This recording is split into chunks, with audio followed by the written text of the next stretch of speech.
Men with issues. Here we go. That's one way to start it. Hold on. Hold on. Intro worse than last week. Okay. Have real problem with doing intros. You'll be all right. I got an Me intro too. right here. I got it. You ready? Ready? You ready? Here it is. Right here. Jesus said to him, "Why do you call me good? No one is good except God alone." Snap. We're talking about Jesus said that? He did say that. He said And it. he is God. That's a weird statement. That was weird. I noticed that too. That was actually strange. It said, "Does that mean Jesus isn't good?" But I don't think that's what it meant. I think it, excluding himself, I guess. But it did occur to me that it's like, okay, but they're the same. So I guess 1 + 1 = 2. So, okay, or 2 divided by 2 = 1. Or some math, guys. Math.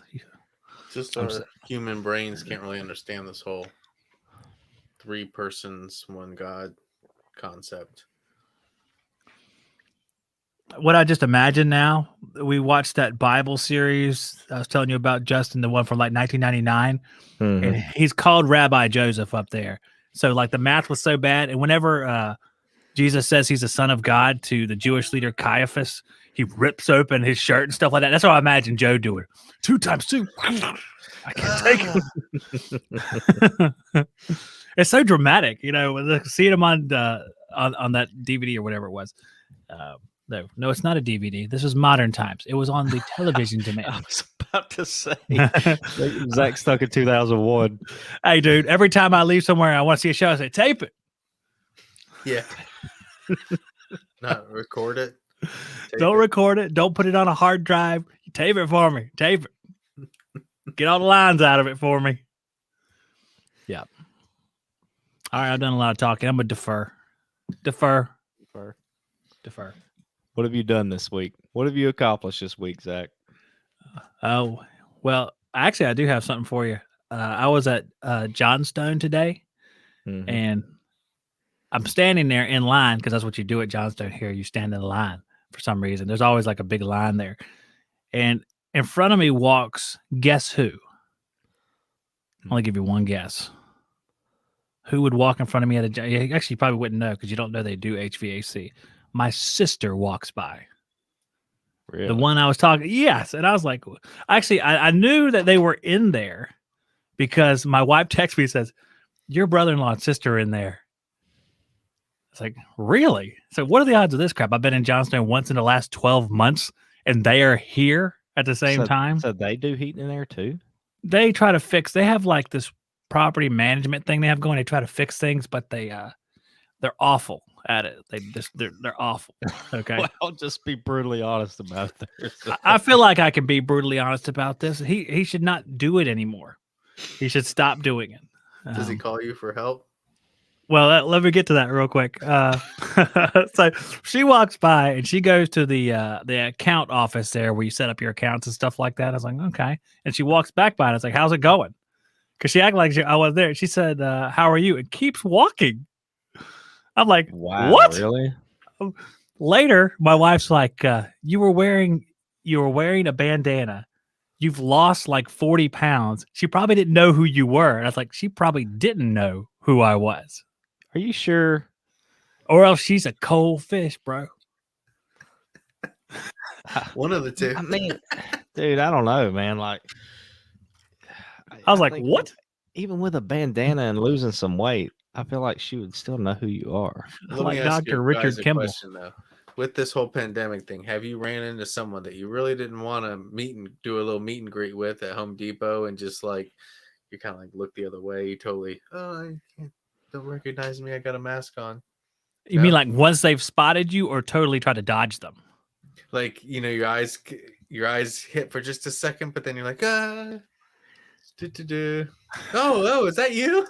I didn't recognize you. I didn't know who you were. It's like a superhero on TV that has like one mask that's right here, and all of a sudden no one can understand who he is any longer. Yeah. Yeah. That I kept wanting to buy a ski mask to wear it in these places. Now's the time. You want me to wear a mask? Go to your local convenience store in your ski mask, and this is the only time in history that it's going to be permissible. Make the most of guy it. there with it. I don't know. That's still just crazy to me, Zach. I hate to get back on that topic if you don't want to, but like, It's not done. There's more to the story, but yeah, go ahead. Okay, well, I was just gonna say what happened immediately thereafter, like when she just kept walking by. It said, "How's it going?" and kept walking. Like, did you immediately pull your mask down and be like, "Hey, I'm talking to you"? Not exactly. She went around the thing, and I went and got my roll of metal, which is why I was there. And I'm checking out because the guy who was checking me out moved down a couple registers toward the front door. So I'm there right next to the front door, and my brother-in-law walks by, and I'm like, Frank. And he comes over and he talks to me. And, this is the part where it gets awkward. So he says to me, how would you like to come do some work for me? And I can feel the guy that's at the register knows them well. And he's known me for a long time. This is like the one guy left at Johnstone who I recognize, because I've been gone for a while. And I feel the silence come over him. We were talking. All of a sudden, there's no more talking because he's in his head. I think he's shouting, no, no, no. And I look at my brother-in-law and says, I'm going to have to pass on that. And then he left. And I look back in my memory and I said, I wonder how harsh that sounded when I said that, because I'm betting it sounded pretty bad. Right. Because the guy who was Gene, who was behind the counter when I was leaving, he says, I'm going to give you a tip. Never work with your brother-in-law. I said, Gene, we're 100% already on that. Right. It was funny because every place that I go to that they have been, I get the same message from the people that are there. Of course, I already know the message because I have done work with them in the past. So I've learned my lesson. But that was awkward. I don't know if that's going to set back the relationship mending or not. I guess we'll see. Yeah, I didn't realize it was to that point, just kind of even awkward to see each other in public, like not even sure what to say to each other, I guess. It would have been okay. I didn't want to put myself in a position where I was going to not give a definitive answer because they do some shady stuff. And I don't want to be a part of it. So I don't want to be like, well, we'll see what happens. Give me a call or something. I didn't want any doubt when it was over. So I was like, no. So I don't know what that's going to mean, but it's the right thing to do. I know that. It just might end up a little awkward later. Yeah. Not for me. I'm fine with it. But we'll still rough. Rough. We'll see what happens. I'm actually charging $200 an hour now, believe it or not. Yeah. I'd be like, no, okay. I could do it that way. Yeah. Well, come on over. We'll see what happens. No, but for that's you, not $250. Yeah. Cash at time I finish. Actually, give me $20 every few minutes. Right before I put that last wire nut on. Yeah. It's funny. Oh man. They were I'm not gonna get into the stories about them because that wouldn't be right of me to do. But maybe a different environment. Yeah, not on the stream. So we'll lower it down so it's a little bit better. But yes, I will tell you afterwards. So that was that instance today. I was going to United Refrigeration in Johnstone to pick stuff up. Nice. And then I washed my truck. Chucking a truck? Chucking a truck's got to have a shiny. Actually, no, he shouldn't have a shiny truck. He should have like a truck with like some black kidnap letters on it. You know what I'm talking about? No imagination to him, just some black letters that says HVAC company and a number that's kind of scratched out because his phone's not in service. With the gauges hanging up in the back window. There was a company in Tennessee that they did all like the home warranty stuff because 90% of the companies have already been down that road and they don't mess with home warranty anymore. Well, there was this one company in the next town over that would, and that's who the home warranty always called. So you would go to a service call and diagnose what's wrong with it and then go try to talk to the homeowner. And as soon as they said, well, I have a home warranty, you knew who was fixing to come behind you. Mm-hmm. And this dude literally had like probably a 1985 white Astro van that looks like he went to Walmart or Ace Hardware or wherever and got like mailbox stickers. And the name of his company on the side of the van was Low Cost Heating and Cooling. Get to the point, pal. Get to the point. Low cost, man. So I bet the home warranty company loves him. Oh yeah, you know it. He's an authorized provider for them. What's that? Yeah, What's for that? sure. What's Goodman's like little thing? Good care or whatever they call it. Yeah, He'd, good he'd, kid. he'd have the good care stickers on the side of his van. Oh yeah, because you're gonna need it. Oh my god. Oh my gosh. Well, you know, what's funny is not too much HVAC, I guess, but I was there and I was like, I needed a part for the Mana unit. It was a Goodman place. And it's like, no, we can't do that. I'm like, you freaking kidding me? It's the same exact square. Come on. Listen, let's just pretend like it's a G instead of an A. Mhm. Yeah. And give me the part that I need. I should have just done it. I should have gave him the model number and just put a G there. It's like, I just need this. But it was warranty, so I guess they wouldn't have done it. Yeah. My Goodman store does that. I thought they get did. a warranty or anything. Yeah, that's crazy to me. The only thing you believe they can't wouldn't do it. is you can't get the whole new unit, obviously, but they'll give you a compressor under the lifetime warranty if you did want to do it from that way. But You would Yeah. think so. He acted like he didn't have time for this sort of thing. mhm. So it might have been a little bit of that too. Yeah, maybe it's Yeah. kind of like, oh, this guy, kind of like he was. Here comes Mr. $500 a year. Let's give him all the Yeah. time we got. Yeah. I was about to say I didn't want to take a shot at you there, Zach, but you're not the guy in there spending $400,000 Yeah. a year and buying equipment from him. So Hey, brother, that's not a shot. That's the truth. Mhm. Oh man, but yeah, here's that guy that comes in and buys 2 dual caps a year. Man. that's exactly. But I got those nice Titan ones, you know. Yeah, They both we busted. got to by work the on way. these prices. Yeah, that's why you go in and demand. What's my multiplier? I think we can do better. I think we could do worse. You know, Mhm. Yeah. like why do you even buy here? Or go in there and say, listen, I want to give you all my parts business this year, but you're going to have to work.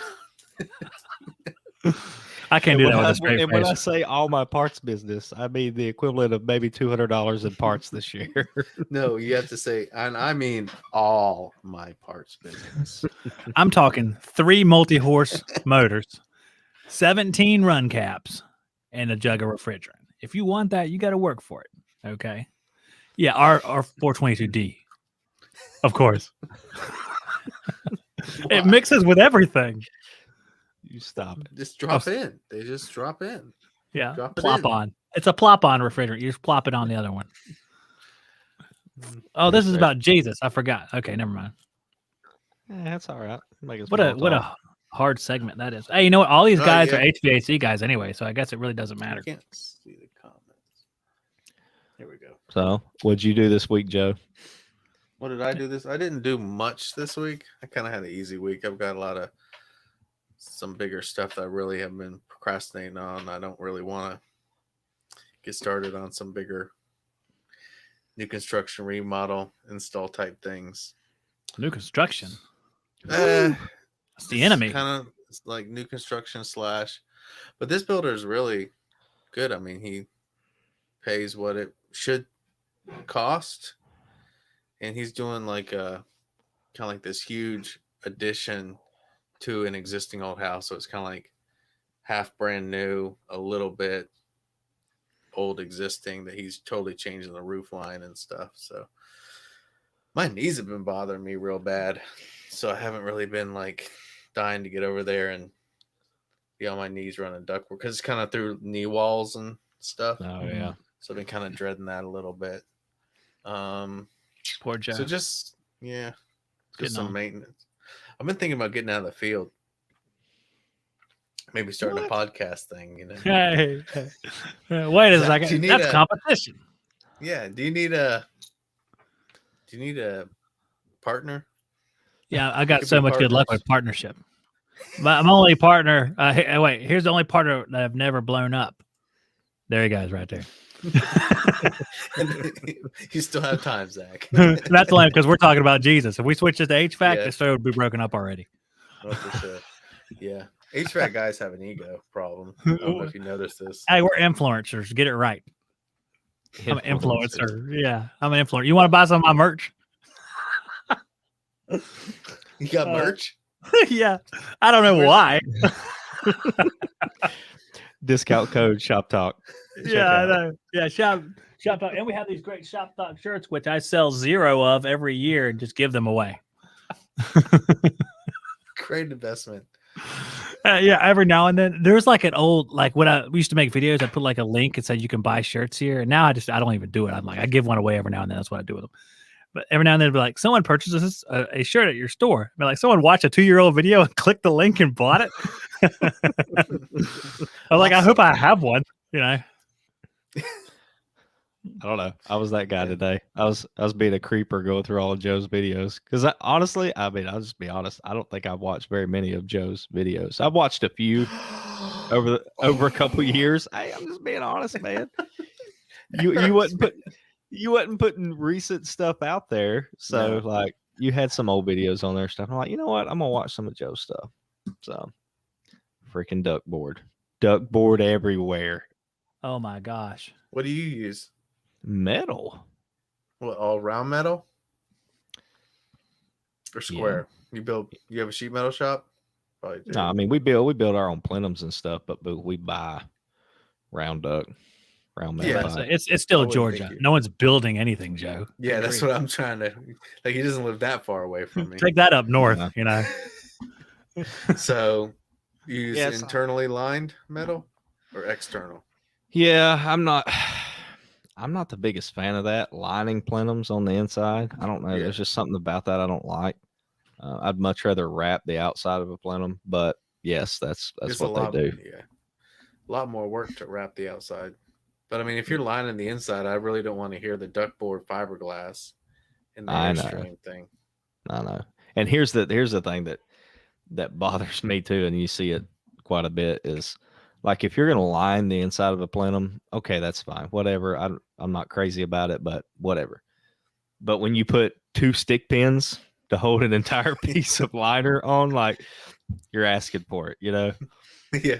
2's not good. Yeah, that's not very And then the metal has all this oily residue on it, so the 2 stick pins didn't even stick. It was never stuck on there to begin with. It was wedged in between 2 other pieces of liner on the top and the bottom. So this is fine. Or they like build a plenum, and let's say they put 3 or 4 stick pins, and then the installer goes along and puts it on an air handler, and he cuts a 16-inch round hole in the side of the plenum, and he pulls all this that 16-inch hole has all the stick pins. So you have the outside line that is being held on by the spray glue, and you're just praying that it holds. That's pretty funny. I don't like that. But well, a lot of the places here only sell duckboard taps anyway, so at least when you bend the tabs over, it'll kind of hold. Oh yeah, that's so weird. They only sell duckboard tabs. That's like Isn't that crazy. It's like a weird alternate universe.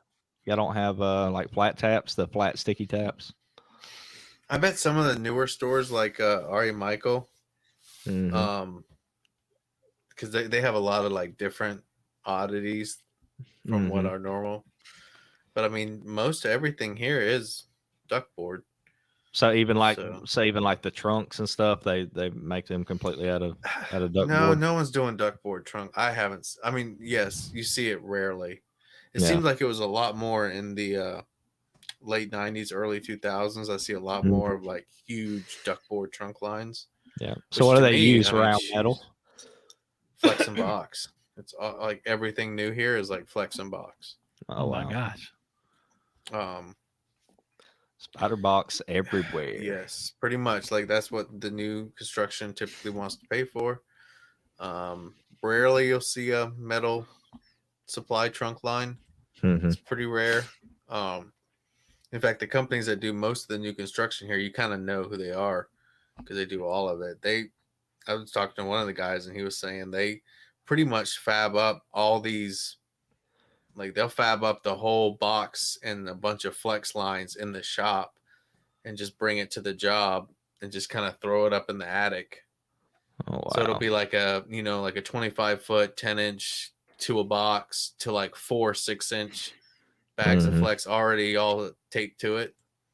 Oh my Throw it up there and connect whatever's closest with because you'll see like, okay, so this 10 goes to the clear other side of the house. It's the entire master suite and this office. There's like 4 6s and 2 4s. That doesn't add up. And then here's one that's like right by the unit, 2 bedrooms and a bathroom. So it's a 10 with 2 6s and a 5. Like that should work, Well, and I bet, and I don't know if you run into this too, but the reason I say this is one of the towns that we service is right on the Florida line. And ironically, that town is a lot of upflow in a garage or upflow in a closet with a duckboard box going up in the attic and a spider box.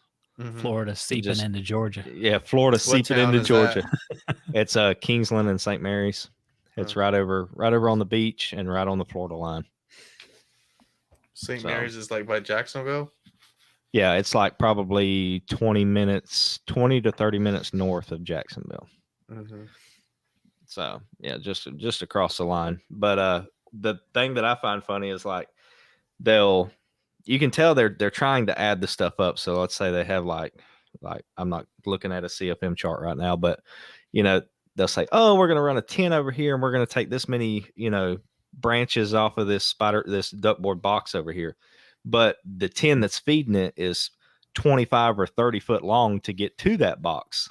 Well, we all know with flex, after 15 or 20 foot, you're actually supposed to step up a size because the CFM drops drastically after so many feet. So you might start it in 10, but by the time it gets to that box, it's performing like an 8. So it's like it don't even have enough air by the time it gets to the box. That sounds about right. Yeah. They never do, bro. They never do. Flex and box, though. That's the worst. That's the worst. Yeah. That's not what you do, Joe. I've seen your videos. You do beautiful stuff. I'll do flex and box. Why'd you even have to say that, Joe? I can't lie. Can't lie on it. Sure you can. I will not. You never lied before? I'm Rabbi Joseph. Bring Ray Comfort in here. Have you ever told a lie? I just did then, huh? So you're lying, thieving, blaspheming, adulterer. Adulterer at heart. At heart. Lying, blasphemer, adulterer at heart, and we can't trust you because you told us you never told a lie.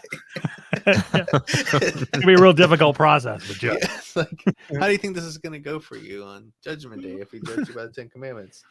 Well, oh man, I think I'm a good person, and like everybody else there is like, yeah, we got another good person. Yeah, I was about to say that's like the most common line I think nowadays. Is like, I feel like I'm a good person. I've got good morals and stuff. I'm like, okay, where does that come from? Yeah, I know. Government. Yeah, for sure. Is that right? It's like, but I like the way he turns it back into the court of law.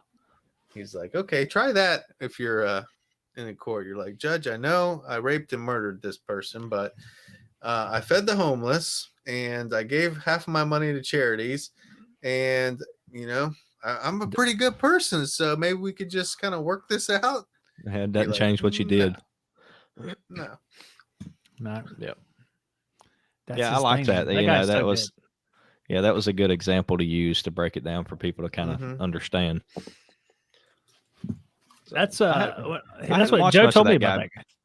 Yeah, I've heard y'all talk about it in the past, but I've never watched it. But I liked that video. That was pretty good. And you could tell he's a super knowledgeable guy because he was just rattling that stuff off. Every time that guy would give him an answer, he had a comeback for everything, Yeah, everything.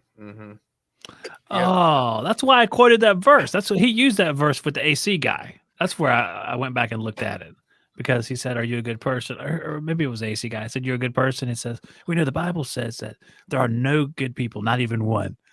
He said that to one of those guys. I remember man, that's about right. Because you really, really look at it. Nah, we're not good. Just imagine what you thought about today. We're not good people. I thought it was, he stayed pretty calm to it. I thought it was really fixing to take off when he's like, said, do you believe there's a heaven and hell? And he's like, not so much that there's a heaven or hell, but that there is like another dimension, if you will. And I'm like, oh boy, here we go. That always trips me off. I'm like, what are you just like creating your own reality? That's what I'm saying. My own reality. I think that there's a land of sheet metal duct afterlife, and not in Florida. Not in Florida. The duckboard fibers never get dirty and never blow down the duck here. Yeah. This is what I believe happens. It's like what he'll say to people that say that too. He's like, well, I understand that, but if you're walking down railroad tracks and a train's coming at you, you could be like, I believe this train won't hit me. I believe this will not hurt at all. But when the train hits you, it doesn't really matter what you believe, Everybody knows they're made of styrofoam. I'll just stand still and enjoy a gentle breeze. Mm-hmm. Yeah. Well, I think it's just proof that people only want to agree with what they can understand or what they can fathom, and they want an opinion of everything. They want to be right about everything. So, yeah, that's about right. It's I believe, or I think we do this, or I think we do that. Well, the funny thing is you don't determine those things, so you don't get to have an opinion. Like it's right there in black and white, bud.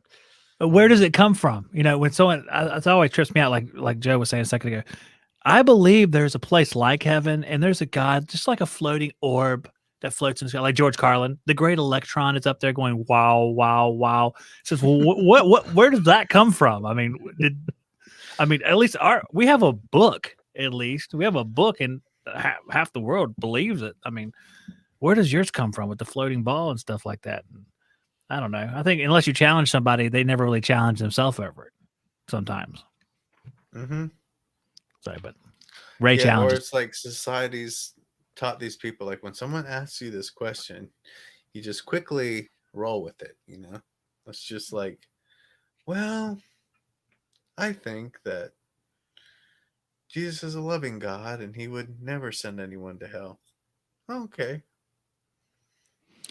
That's exactly right. I always, my impression is that the people that you meet that aren't Christian, or say they're like quasi-Christians or whatever you want to call them, they always think that when you get to that moment, Jesus is going to be standing there and goes, you know what? You're pretty good. Come on in. Come on in. I know what we said, but just get in here. Get in here, you rascal. We're having a party. It's great. Yeah. But that party goes down. Killed anyone. Yeah. That guy was really mean. The guy you stabbed brutally 27 times. We all wanted him gone. So come on in here. We know it was self-defense. He's a real jerk. Yeah. Like the old Norm Macdonald jokes.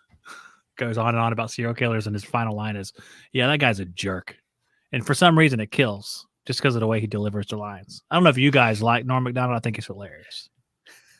He's good. I enjoy him. Justin's not even watching the show anymore. What was that? I'm listening to you. Got a text? I was reading something. No, he's reading. He's reading. He's not. Was you reading a text, or were you reading a verse? Because if say verse, I'd go with verse. Oh, it's your book from church. Yeah. So how's that going? It's going good. He's really fired up about it. It was really good. Oh yeah. No, you were really fired up. I thought it was really good. Oh yeah. No, I really enjoyed it. It helps you. I feel like it's helping me understand things and realize where, as an aspiring disciple and thriving to make other disciples, where your focus should be. And you said that book was on Amazon, right? Yeah, I think we looked it up one night, didn't we? Didn't we? We probably did. Yeah, I think it's on Amazon. Everybody buy the book. Yeah, buy the book. Justin likes it. Buy the Bible, then buy this book.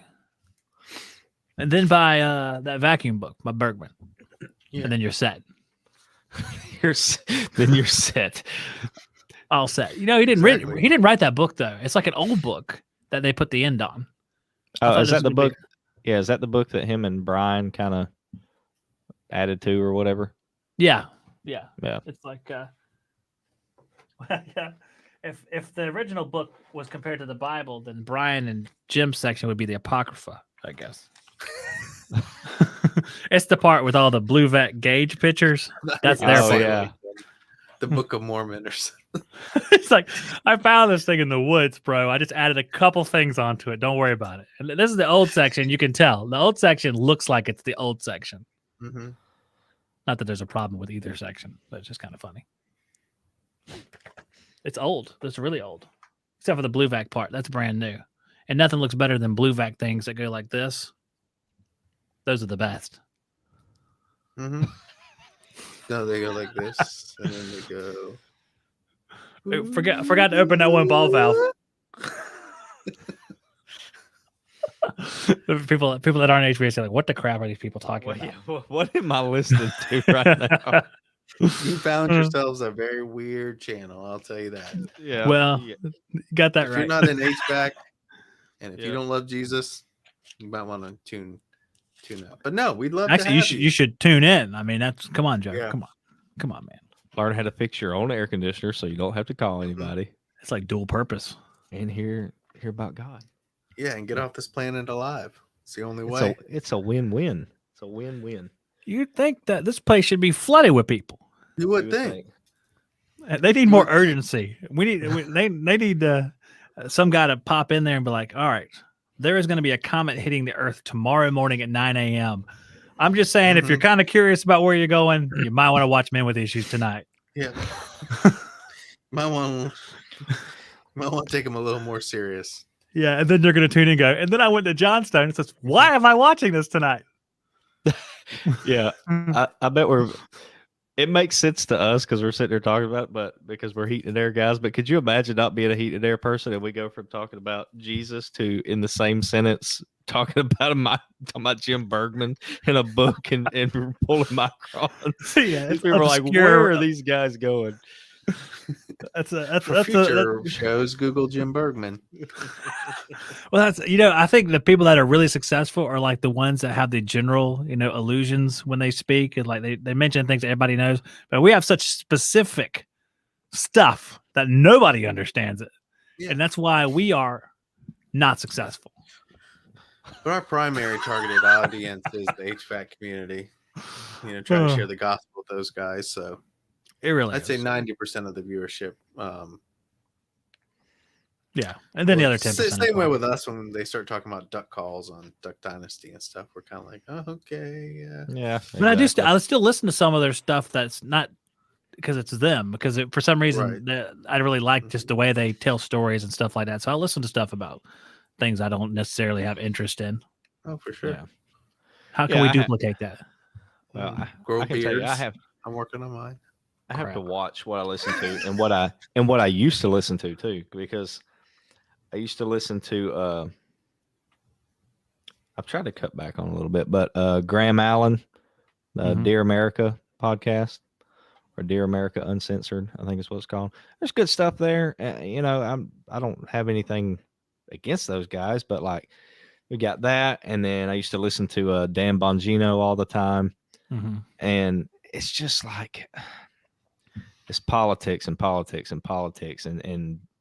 division. And don't get me wrong, I agree with 99.9% of what they're saying, but I think it just fuels that that anger towards another political party, and I just don't feel like we should be like that. So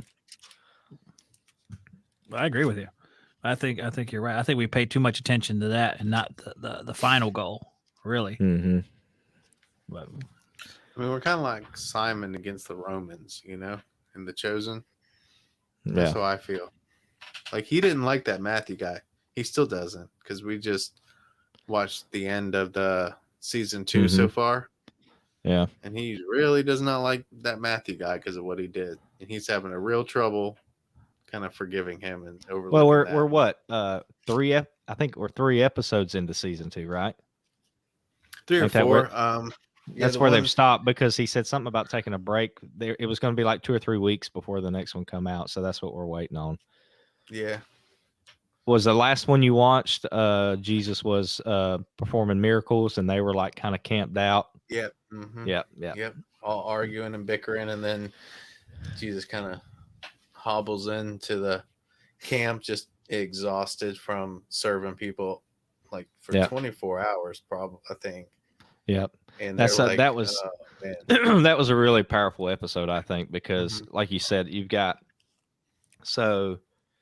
Jesus's mother there, you've got the few disciples so far that's there, you got Mary there, the other Mary, and all this stuff, and like you said, they're all bickering, and they all have this hostility towards, not all, but the majority of them have this hostility towards Matthew, because he was a tax collector, and they can't fathom why Jesus would call him, of all people, call him to follow him.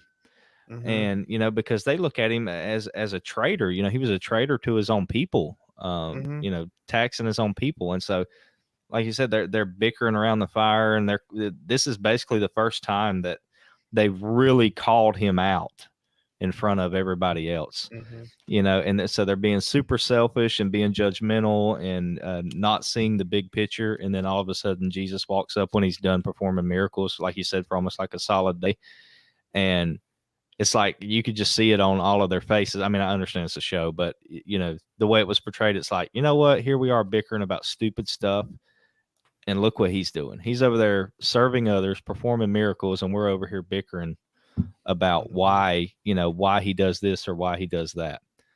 So I think that was a really, really powerful episode. Yeah, because none of them there were kind of helping. Yeah, could have been over there helping him. Mm-hmm.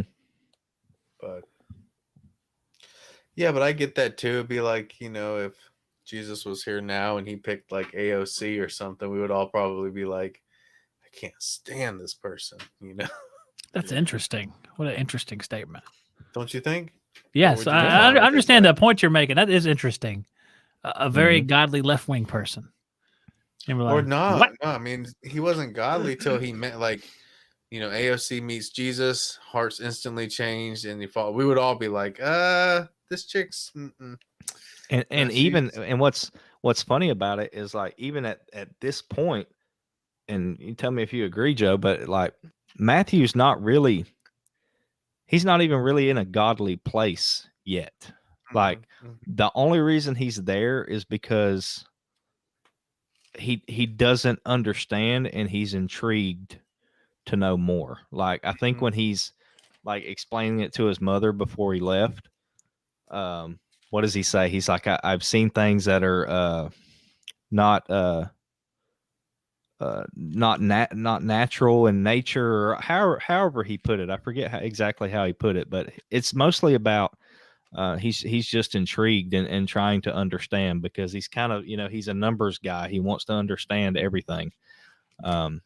So at this point, he's definitely still learning. Yeah, because he doesn't have the background of all the education of the Torah and stuff like that either. Mm-hmm. As far as I understand it, I think that's kind of what they were painted. Yeah, So Phillips kind of took him under his wing or whatever. Yeah. Right, which, I mean, I didn't know that Philip was that's actually, who was it? No, I guess that's so the architect who was I guess that was Bartholomew, because we were looking that up too. I'm like, is this guy a disciple? What did they the architect guy? Right. I'm talking about, right? The guy that was working as an architect, and then I guess he had some big construction accident and they fired him. So that was Bartholomew. And then Philip, I didn't know he was John the Baptist. So I mean, that show has been teaching us a lot, just about kind of all the nuances. And so far, it's pretty much like every little thing. Although what the guy and the girl that were the wine people, I'm struggling. Is that? I guess I haven't researched it enough to figure out. Is that biblical that there was another girl with them? Do you know what I'm talking about? Yeah, I do. I'd have to research it too, Joe. I don't following him. Right, because now there's Mary, because that's Mary. Is that Mary and Martha is the one Mary that's following him now, right? Mary, Martha, and Lazarus. That's her, right? Yep. That's following him now. But there's another girl that came with the Thomas, who was they were the wine people at the wedding when Jesus turned the water into wine. They were like the venue vineyard people. Organizers, or whatever you want to call it. Yeah, and what is it? There's now she is to marry Thomas, right? That was it seems like it, right? It definitely seems like it. But the father, when they came, was said something like, "When the time is right, you'll come and ask me for her hand in marriage or something." Yeah. And then I'll say right. no or something like that. I was like, Yeah. that's strange. And the father was really upset that they had chosen to follow Jesus. But the father said something very interesting, or the father said something to Jesus when he was having that meeting that really kind of hit me. Was like, he was like, "You're right. You're absolutely right. I ask a lot of the people that follow me, but I ask nothing of the people who don't." And that's how Jesus is. He is not gonna, beat you down and put you in a headlock and be like, "Listen, Yeah, get your act together." He's not gonna force you to accept him. No, nope, not at all. You've got to really be searching, and even when you are a Christian and it's very easy to just kind of fall into that like routine, which I've been guilty of a little. I haven't been spending my quiet time as much as I should lately. It's just kind of easy to kind of just start slowly, and it's not like all of a sudden, like, car wreck, hospital, get you back in line. Yeah. He's very patient, and but I just thought that was very interesting. Yeah, and I think that that starts to kind of go into talking about serving him, and that it's not going to be easy. I think that ties right into this prosperity gospel stuff nowadays, where you want that big huge house and you want to make all kinds of money. Just pray about it, and he'll bless you with whatever you want. It's like, I think you're missing the whole point. It's actually going to be, it can actually be difficult, and you're going to have trials and tribulations that you're going to go through. I'm not saying that he can't bless you. I'm just saying that it's not all rainbows and butterflies like they want to portray it. And that may be for a purpose too. I mean, it may not be the purpose that you have a really easy life. The purpose may be difficult for your benefit. Yeah. So there's a reason why, like I think we talked about last week, Zach. There's a reason why the way it was explained was taking up your cross daily. Well, what do we associate the cross with?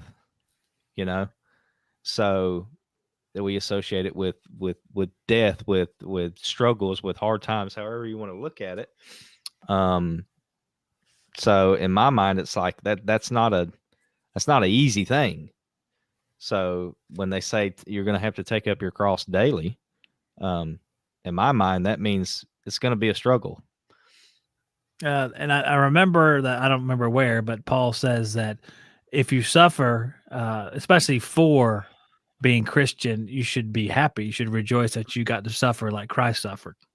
Mm-hmm. So it's almost saying that, you should long to be, I don't know what the proper term is, but it's almost, it's like you get to participate in that same suffering. And it's almost, even though it's a negative thing, it's almost like a positive, because you get a little piece of what happened to him. So that definitely doesn't mean you're going to have a good life. In fact, that's kind of saying that it's not a bad thing to have a bad life, almost, except for in that moment, I guess. Well, that ties right into him saying that I just had a brain fart. Basically, that you're going to give up your life to serve him, but you gain eternity, versus not giving up your life and you lose yourself. So just like Nicodemus, he couldn't do that. Right. He couldn't do that. Isn't that crazy though? Like, obviously that's not, that's just how it was portrayed in the show. But I mean, could you imagine just, struggling with trying to understand, and there's something significant to Jesus, and that he's different, and he's the Son of God and all this stuff, and you understand all that, not understand all that, but you're curious, and you want to know more, and you feel this longing to follow him, but you're not willing to give up your worldly self, you're not willing to take that step to follow him. So, Well, I mean, it'd be tough. It'd be like, I just always like to put myself in the disciples' shoes and think, man, could I leave everything behind, leave my family, and just start walking the United States, camping out with, obviously we have the the benefit of knowing who he was, what he did, but could very easily think, man, is this guy real or is this real? I think it'd be real hard to say that. I can't say that I would follow him. I can't say that because I'd be like, well, I got my kids and stuff. So, and, reading the Bible, I know that it doesn't matter how many kids you got and what you got going on. You need to follow them. But I don't know if I could do it in the moment. So, just honestly speaking. I know. I'm the same way. So I can't be too hard on Nicodemus, although, I think he was real close. You could tell. Yeah. And that's why I me and my wife have enjoyed that show so much because it makes everything so real. You can really see, Yeah, it's relatable. It's you can, like you said, you kind of put yourself in those shoes and say, man, what would I do in that situation? So yeah, but Craig's Matthew dropping in here too. Go ahead, Joe. Matthew did a pretty good job of just leaving everything, but he didn't have. I mean, he was kind of like a single guy, single guy who did have some money, but didn't really have a family and other people counting on him. I think, I wonder. I think a lot would say that's definitely harder having a family, and although Simon, left his wife and stuff. Well, like it says Jesus calls Matthew. This is in the book of Matthew, chapter 9, verse 9. So Jesus passed on from there. He saw a man called Matthew sitting at the tax booth, and he said, "Follow me." And he rose up and followed him. That's pretty dead on the money right there. It said, "All right, where are we going?" Yeah. And I like the way that show portrays him as kind of like OCD and he's very almost autistic. Yeah, what do you call that? Where is that autistic? Where someone he's kind of like what you've seen in different, that you see in different movies or whatever, where they like if they shut a door, they go back and they shut it like 3 more times. They got like this weird tick about shutting it X amount of times or whatever. That's almost not autism. It's almost something else, like an obsessive compulsive thing. Yeah. Okay. Yeah. Like you have to turn all the lights off 3 times. Or something like that. Yeah. I have to I had to take the squeegee and I have to do the tape 3 times on every. Just like that. Yes. That's an equal problem.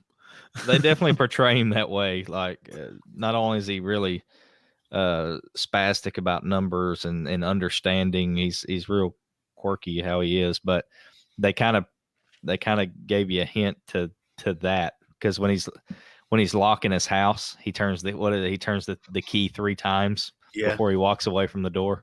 Yeah, that's interesting. What an interesting portrayal. I mean, I wonder what that's based on, though. I mean, where do you see in the scripture that kind of would indicate that? Because I'd love to see it, like, because I'm sure I missed it if that's in there. That would be interesting. Some of the differences between the different people, because you get some of it, because you get a lot of Peter's interactions and things like that, and that is kind of neat.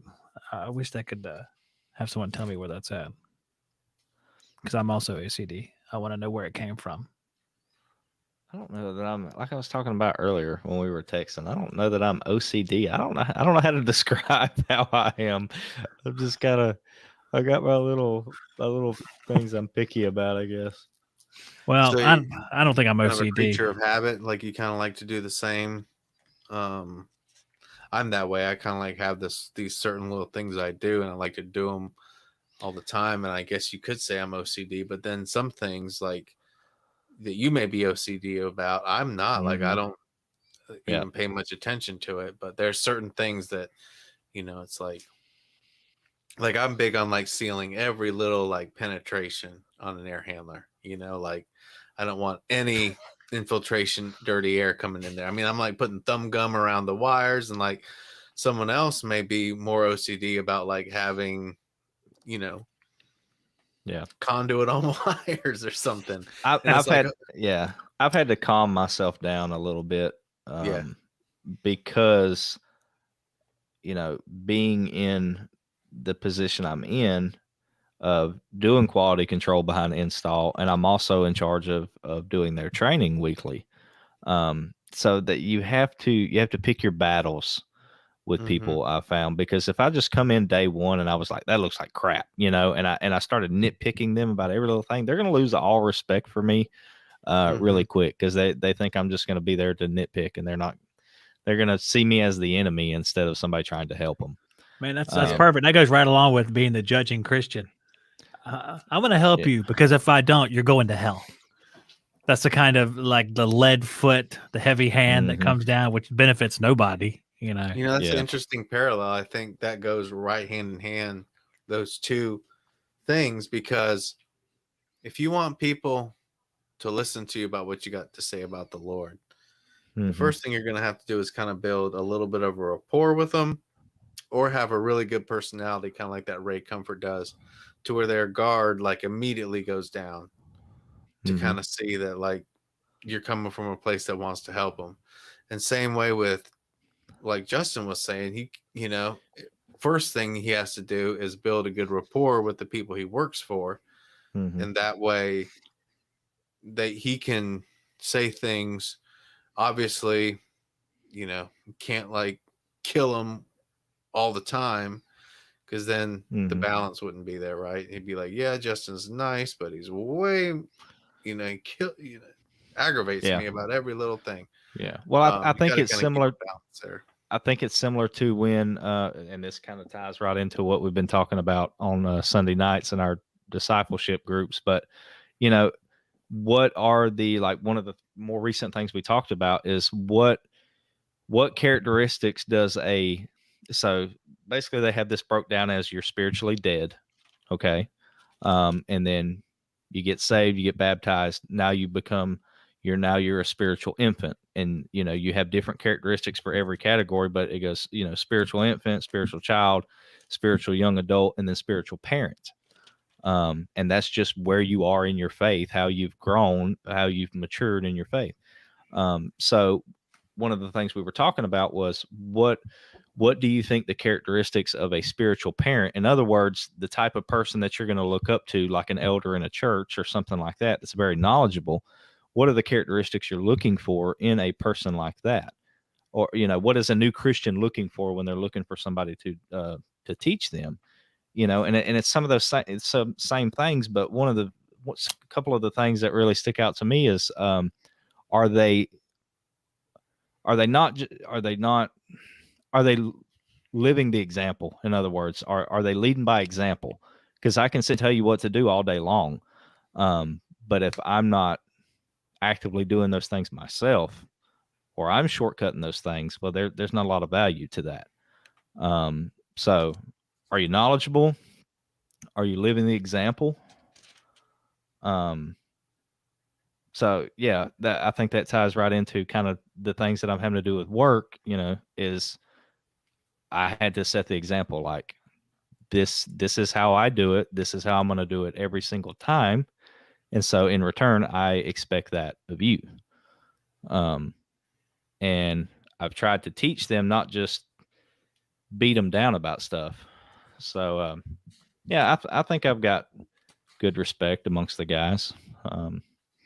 But what I was saying earlier was I had to slow down a little bit, because you know, for example, I'm used to seeing guys when they mastic joints, like in between a plenum and you know, an air handler, that you tape it off first, right? Use some type of tape and mastic, and once it starts to harden or dry a little bit, then you pull the tape off and you have nice clean lines.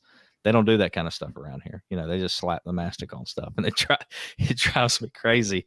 I have to that, and just like the way they do thermostat wires and this and that, I have to take a step back and just say, you know what, it's not that big of a deal, Justin. It's not that big of a deal. Don't make a scene about it, because again, that doesn't help. So,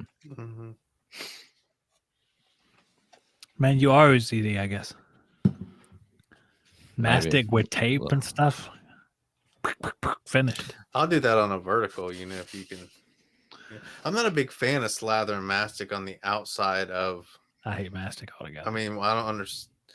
Whenever guys like, well, it helps hold the tape down. No, because I always see if the tape lets loose, it just comes up with the flap of mastic on it. Then it's too heavier. thin.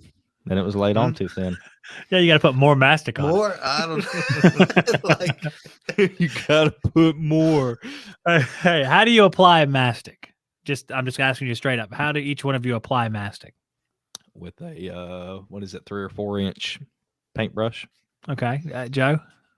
The only times I use mastic is when it really is gonna be on the inside of this of sealing something.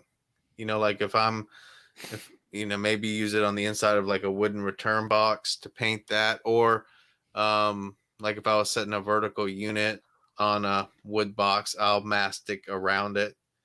I don't really put it on the out. Okay, so I'll have to use it if I'm tying back into a plenum that was already coated with mastic. We all know tape's not going to stick to that old mastic, so then I will use that mesh tape. I'll go around it with the mesh tape, spray a little bit of adhesive, do the mesh tape. No foil tape. If I'm going to mastic, it's just going to be mastic and the mesh tape.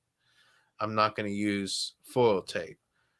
When you say mesh tape, you're talking about string tape, the stuff that you got to actually cut because you can't tear it. Well, no, the stuff that the drywallers use. I got you. Yeah. I'm sure you. Yeah, I know what you're talking about. I was thinking something totally different, but I got scrim tape. That's what we call scrim. Is that what y'all call it? Well, we all have different words for this stuff. I don't know what y'all are talking about. We just call it string tape. String, scrim, and I don't know. I like using it when we do tie back into duckboard. I like using it on duckboard because you know how duckboard has the little string seams in it. Yes, you can make it match right up with it. It lets loose from it though. That's why you mastic it. And then you better lay it on thick, brother. All right, lay it on thick because that stuff is gonna flap right off. And I hear you. Everybody's got their little things. Yeah. It's actually though interestingly enough, it's if you got an inspector could flunk you on that though. Inspector, what is that? We don't have those around here. You don't have well, listen to this guy, Inspector. Who's calling those guys? Who calls inspectors? I'm from a big city. We got inspectors here. Well, I don't know if they would catch on, but that's why red letter tape has that UL 181 blah blah blah, because it's that's what it's for. Scrim is not for duckboard. Mm-hmm. Dun, dun, dun. Don't even know what scrim is, but string. String tape, man. I still don't know. I don't have any idea what y'all are talking about. The only thing I understood was 181B. I understand that tape. The tape you used for doing duck wrap. What did you call it? 3-inch silver tape. No, you're supposed to use. You're supposed to use string tape.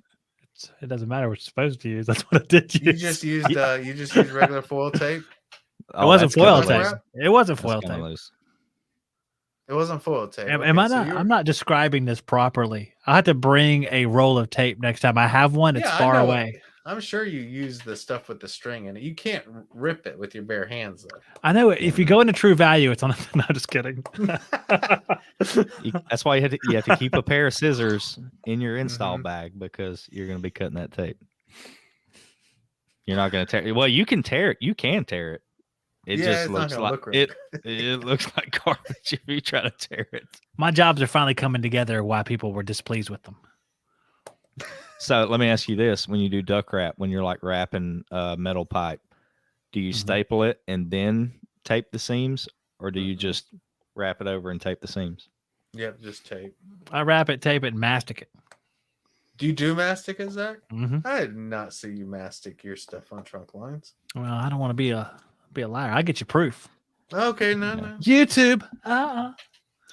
You I don't really always want to do mastic that. around you mastic around each tap or just the seam of the duck wrap or what? It's on the duck wrap. You I didn't do it mastic. on It's every more. branch Nah, duck? I didn't mastic the inside.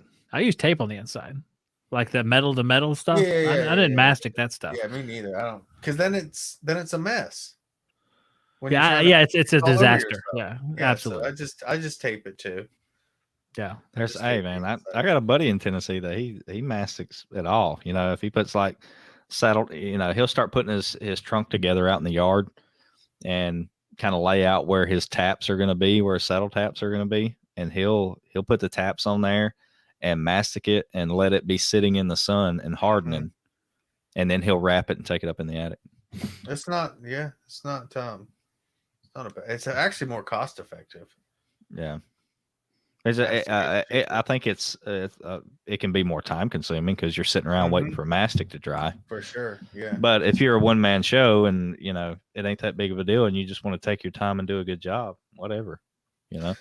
I'm always thinking about things from a service perspective too, so that's why I don't like masticing things because whenever You're you're thinking there, about having to go back, yeah. yes, Yeah. or like like oh shoot, we need to increase this to an 8. It's a 7. Now I got mastic all over the thing. It's a nightmare to Mm-hmm. and then tape doesn't stick to it. Yeah. You need to quote a Pookie Buster on your jobs. Yeah, I need to get some of those. I never did buy any of those. I've never bought one before. Yeah. I see mastic. I start taking my screwdriver to it. Let me clear these screws off real quick. But so, what was your thought process on masticing the duck wrap, though, Zach? So the tape wouldn't come off, like y'all said earlier, how it wouldn't work. That's what I did. And the only cure, if you got some mastic, is to put more mastic. Yeah. And then it's if better. you have some mastic on it and it's let loose a little bit, let's put mastic on that. Then you like smear a little mastic under the tape, and then if you have what I call the HVAC catastrophe, where the entire seam running long ways unbuttons itself somehow and hanging down like this, then you get tape and you wrap it all the way around the duct several times, and that is a winner. That doesn't come off, and it looks great. Hey, there's a lot of guys, and I think Chuck does this, that they will, like, say they got a saddle tap and they're fixing to slide a piece of flex onto the tap. They'll mastic the tap and then slide the inner of flex on there, and then that's too gross for me. I can't do that. Then put a Panduit strap on it and tighten it down. You're gonna be wearing that mastic at the end of that day. Okay, let me ask you this, Joe. When you put on a Panduit strap on a branch run or something, do you use a Panduit gun, or do you just pull it tight? Or use on big stuff I double band it. Okay, I'll put 2, sometimes 4. If it's bigger than 14 inch, not 4 wide, but you got to add 2 to make 1. Why not 7? But here's what I'll do, if I can, is I'll take the foil tape that's more like a duct tape. It doesn't have the paper. It's it's flexible. Yeah. I'll put the inner liner like almost to the end of the collar. So then I'll wrap that tape around it to where half of the tape is on the metal collar, half of it's on the inner liner. And then I'll try to put, I'll squeegee that down a little bit. And then I'll put one Panduit on the tape side and one Panduit on the tape and the inner liner side. All right. How about this? I feel like that's pretty good. Do you work on any like double wides, mobile homes? Rarely. Oh yeah. Rarely. Okay. But I know So how do you do your flex on your crossover? That I would put some elbows on first. Elbows. Yeah, for sure. Elbows. For 2 reasons. Because number one, it seems like when you don't, that turn up always seems to get waterlogged and rip out, right? Yeah. When the yeah. So I like to use the metal there, so I'll use the elbow there. Gotta leave a gap for the raccoons to pass underneath. If I had it my way, then I would, we'd put elbows on both sides. And then, I mean, in the past, whenever I done crossovers, we do all hard pipe. We'd hard pipe the crossover. That way you didn't have to worry about dogs tearing it up or a raccoon getting under the house or whatever. But if I'm just there and like one side of the crossover fell off, I will put the inner over the collar and put a Panduit strap on it, just tight, tight enough to hold it. But over time, once air starts blowing through that, it can push it down. So I like to put my Panduit strap on there, tighten it down with the gun, and then I'll go on like 3 sides on, I'll put 3 zip screws through the Panduit strap into the collar to hold it where it ain't coming off. Yep. And then I'll pull the insulation and stuff up and strap it and tape it. Yep. It's going to rip the tap out of the trunk line before it rips your flex off. Before that flex is falling off. Yeah. You guys, the AC service tech guy told me he does that on every single connection. You met him? I did. Wow. Yeah. Hope you got Craig Migliaccio. Yeah. Yeah, very nice. Migliaccio. Yeah, we had that same discussion. He says he puts screws through every single one. Of what? The Panduits? Mm-hmm. I do that on the big ones. I do put screws to them. Every one, like return supply? No, I'm like, if I have like a really large flex duct, I'll put screws to the Panduits. The only time I do that is on a mobile home. If it's like coming off of a trunk in like an attic, it's hung with like duct strap and stuff supporting it anyway. So I don't really see the need in putting a screw through the Panduit strap too. But in my opinion, that can rip the inner liner more than help anything. And if that screw starts to tug, it's going to start shredding that inner liner, make more of an air leak. I mean, it's not really shouldn't be falling off anyway. Yeah. I don't know. I never did any follow up. If it's blowing so hard that it's starting to rip the inner liner, maybe your duct's undersized. If your duct's moving in the attic like this, yeah. I've seen that before. My duct is not rated for the end of days. You might need to be introduced to this thing we call static pressure, if that's the case. Yeah. Well, guys, I'd like to direct you to the proof that I mastic the crap out of stuff. I knew I had something. All right, here we have. Hold on, is this right? No, I do have to share the screen. That's right. Okay. Here we have Exhibit A, a job I did. This is all mastic right here. That's mastic. Tape on the... That's mastic right here. If you feel like getting all judgy, just forget about it. All right. Because this was a long time ago, and I'm just going to say that I don't do it that way anymore. If you start, I just want to say before you go any further, please let me say this. You're talking about mastic above it and all that stuff, and all I can see is that it's a Goodman air handler. That's all I can see. Yeah, I remember this. Fair point. This was that. Yeah, this was the infamous. What was infamous? What are you talking about? Oh yeah, you had to go back to this or something. I remember. Oh yeah, well it's Goodman, so of course I had to go back to it. I mean, be specific. You know what I'm saying? And you did the 5-ton 18 SEER 2-stage zone, but I think the way you did this one, we probably had this discussion back in the day. This thing would try to go into 2-stage on when one zone was calling still, wouldn't it? Yeah, but I changed that. I don't know if I changed it after we talked or before, but it is set up that it can't go into second stage. Okay, good. For one zone. Yeah. You did a good job on that. I remember that had like an old GE air handler in it or something, didn't it? No, I had an oil furnace. Oh, it had an oil furnace in it? Okay. You went to a heat pump. Oh yeah. It's a radical change. They upgraded their whole electric service on that job. You did a whole, that wasn't just a change out, that was a whole whole mechanical area and stuff. Yeah, there was a lot to it. Yeah. But I just wanted to show. Yeah, and then I ruined it with Goodman. You mastic the crap out of it. I was like looking at that. I was like, "That's an elbow." Oh yeah, look, mastic. What's down there? The styrofoam blocks. Yeah. In the pan. Yeah. Don't judge styrofoam blocks. Wait a minute. Is that the wireless line set? I'm pointing to the mastic. Probably saying something like, "Look at all this mastic." Hey, there's a zone damper motor. Was that the bypass? Yeah. No. I think that's one of the zones actually. Okay. I think the bypass is on the right side. That looked good. That wrap job right there, very nice. Very nice. It seemed like that job took me about a month, so it should be pretty good. No, that was definitely the bypass. There ain't no bypass on that side. No, you're right. There isn't a. Wait, hold on a second. That bypass is on that left side. Well, I must have had a brain fart of my own because I must. Oh, you're right. No, wait. Yeah. No, wait a second. Yeah, you're right. Okay. Yeah, that's Was going it down and tying 16 into inch that wide? return plenum on the left hand side.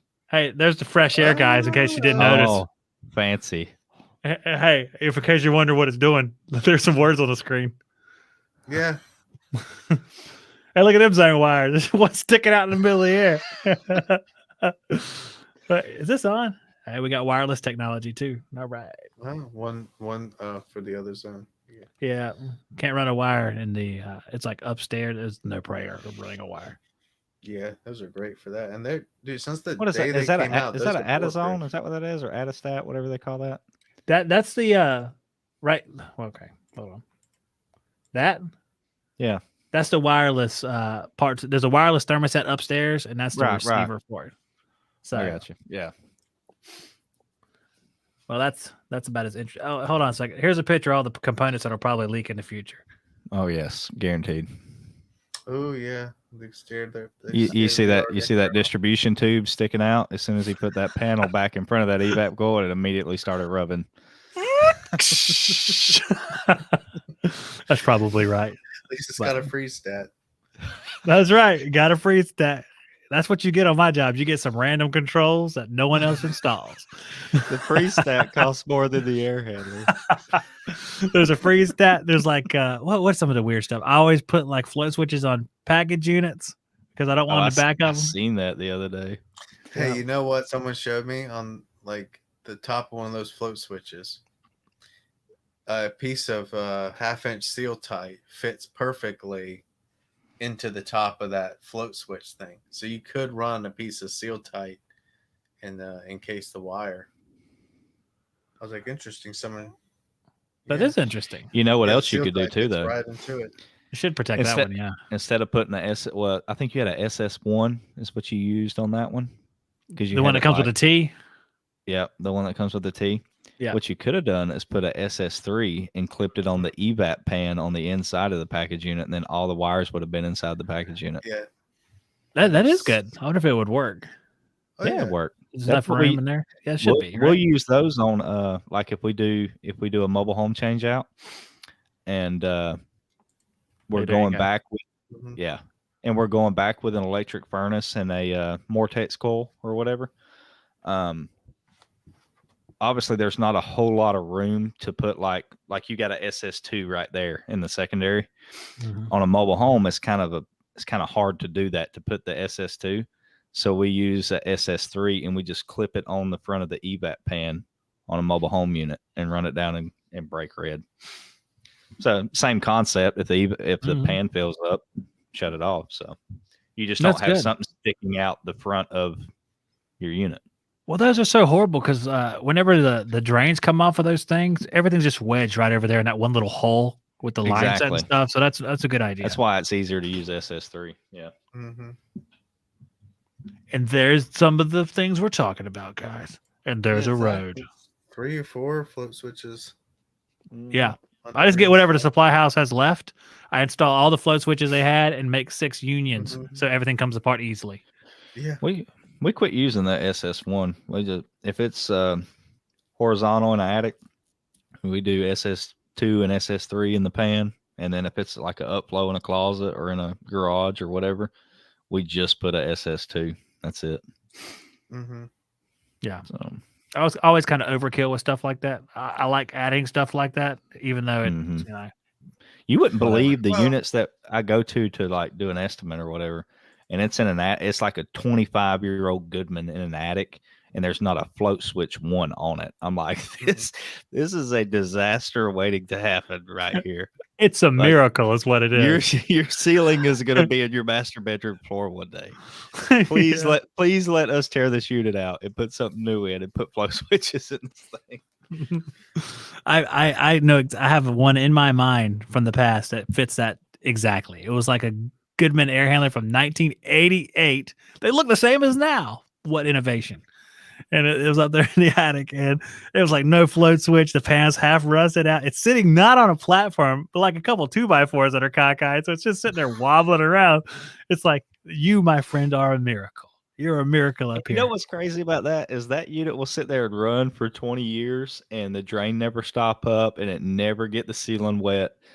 But the first time that you try to put a unit in and you don't put a float switch on it, that ceiling will be wet 3 months later, and you'll be paying for a ceiling. Like it's like the worst luck ever. You know, I've had that happen to me. That exact situation. I installed a Northline unit, and I installed it, and because I think the coils, the aluminum coils, they funk up so much faster than the copper coils would, and the drain would clog all the time, and the angle of the unit, the return box was flush with the bottom of the air handler.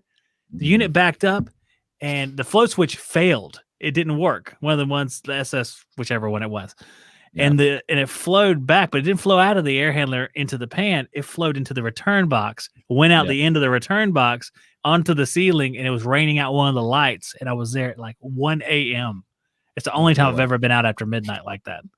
Yeah. But yeah, it was horrible. I felt awful. Well, I'm glad to hear this didn't just happen to me. Yeah. You know. Oh, did it happen to you there? No. Oh yeah. I mean, well, things like in general like that, like an old unit that someone hacks in without a care or concern in the world about anything runs, and then you come in and you do the best job you possibly can, and then like you said, Zach, you get water coming out, misses, like a perfect storm. Yeah, it was Float crazy. switch fails, water goes. Instead of hitting the pan, it goes into the supply or the return plenum. Right. And drips out the corner of it. That's exactly what happened. Soaked all the insulation. The guy was really understanding though, so it was probably the best possible situation as far as me. I think I had something. Well, my deductible for general liability was whatever it was. I can't remember how much it was, but all this stuff came in under it, so I had to pay him to fix the ceiling because there wasn't enough money that I could say I make a claim on it or whatever. Yeah, but see, you guys are one man shows. So like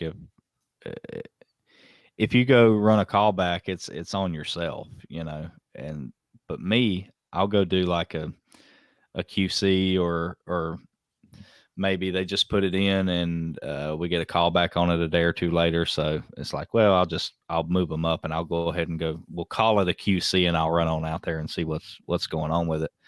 It's like brand new unit, and then we literally had this happen. We had a newer installer, and I guess somebody didn't check behind him and didn't get up in the attic, and he put the P-trap in upside down, literally upside down. The drain, it come out uphill and then out. So what happened? All the water backed up in the unit, and it's horizontal to the left in an attic. And so brand new unit and all the insulation in the cabinet is compromised. It's so you ever take the door, like the blower door off of an air handler in an attic and you touch the insulation in the bottom of the cabinet that's completely saturated. Like, well, there goes that insulation. It lasted 2 days. It'll dry. I know that feeling exactly. Yeah. That makes me angry just thinking. It'll dry out this winter. All the air pockets are closed and it's R1/10 or whatever. It'll be fine. Just barely R2 anyway from the factory. So yeah, you're already crappy insulation's worse. Oh man, I thought I had a video of this, me pushing my finger and water shooting out the end because it was my unit. Yep. What a fracking rack. Yep. Yeah, be careful on some of those bigger Ream units, Justin. If the installer just grabs SS2, sticks it in, it seems to I don't know if you're familiar with how the Ream has got that diverter that kind of clips into the pan. Yep. That little lip where it receives it, it starts to leak out. The bottom there. Gotcha. The water's getting high enough it doesn't trip the SS2, and I kind of watched one do it because I had the same thing. The entire safety pan was full on a year and a half old system. And it had SS2 on it, and I'm like, So what is going on here? I'm like, what is going on here? I didn't want it to flood the unit when the drain backed up. So sure enough, plugged the drain line, watched it, and it started. And all I had to do really was unscrew that SS2. You know how it's got the adjustment for the height in it. Yep. Just bury it to where it's kind of like boom, as low as it can go. And then it did trip it with this much to spare, though. I'm telling you, it's close. Unlike the 5-ton, 4 and 5 ton air handlers, for whatever reason, I don't know why it matters on those, but it does. Yeah. So I started doing the SS1 and those. Yeah, I'm not a crazy fan of the Rheem air handlers. I think they could have redesigned those and done a little bit better, but I do love the condensers. Yeah, I think the condensers are super tech friendly. They're very easy. I mean, easy to and the clean. wiring's neat. Yeah. Am I right? Like the wiring is neat. It's not like a Goodman. Mm-hmm. And and I'll tell you, the other thing I learned about Rheems was, and this was back when I was in Tennessee and I worked for a rood dealer, especially like with the heat pumps. If you don't have that charge just right, that thing will go off on head pressure in the wintertime. And that defrost board, it locks out. I mean, there ain't no reset. It throws an error code, and somebody's got to manually go out there and reset that thing, or it will not run. And it's super critical to if you're going to when you're charging it, to look at their chart on the inside of the panel, and you match up, whether it's downflow application or it's upflow or whatever, and match up the numbers and charge it to what it says. Because if you just try to ballpark it, it ain't going to be right. Rheem cares about your business. They want you to have that extra call every year. That's why before that they had their little high pressure switch with the red button on it, so you could get some money a couple times a year. Yeah, well, I'm thankful for Rheem. I fixed a lot of those problems.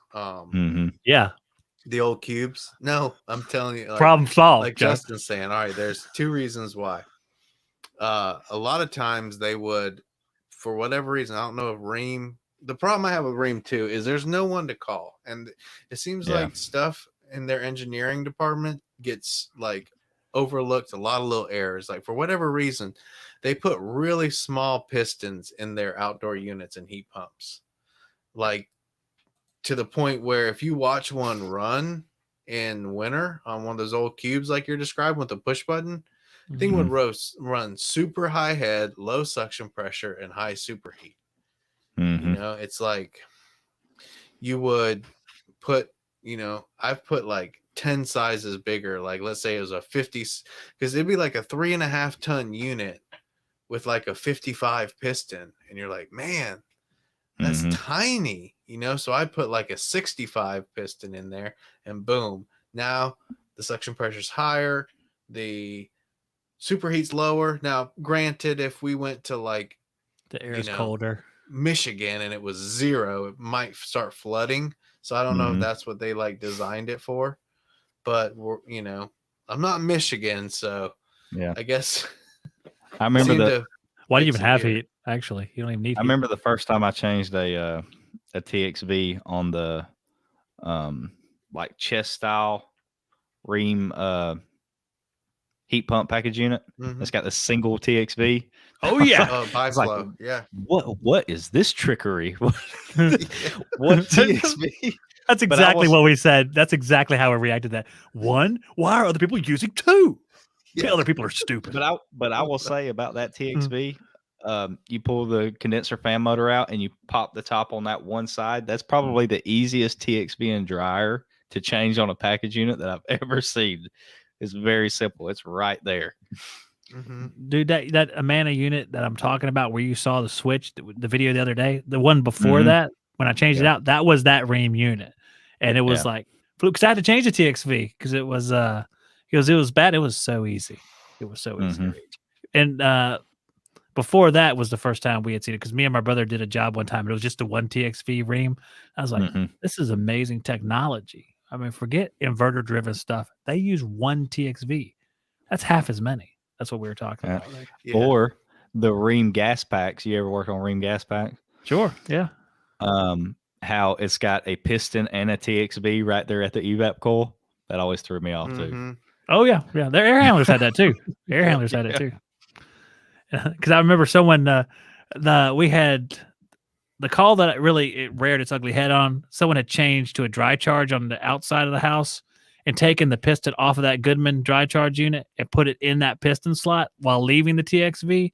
And the piston in the ream air handler is much bigger because it already has a TXV, and they put in like whatever it was, probably like a 72 or whatever the 3-ton is for that. And of course, it ran elevated superheat, and not well. And that's how I got the job.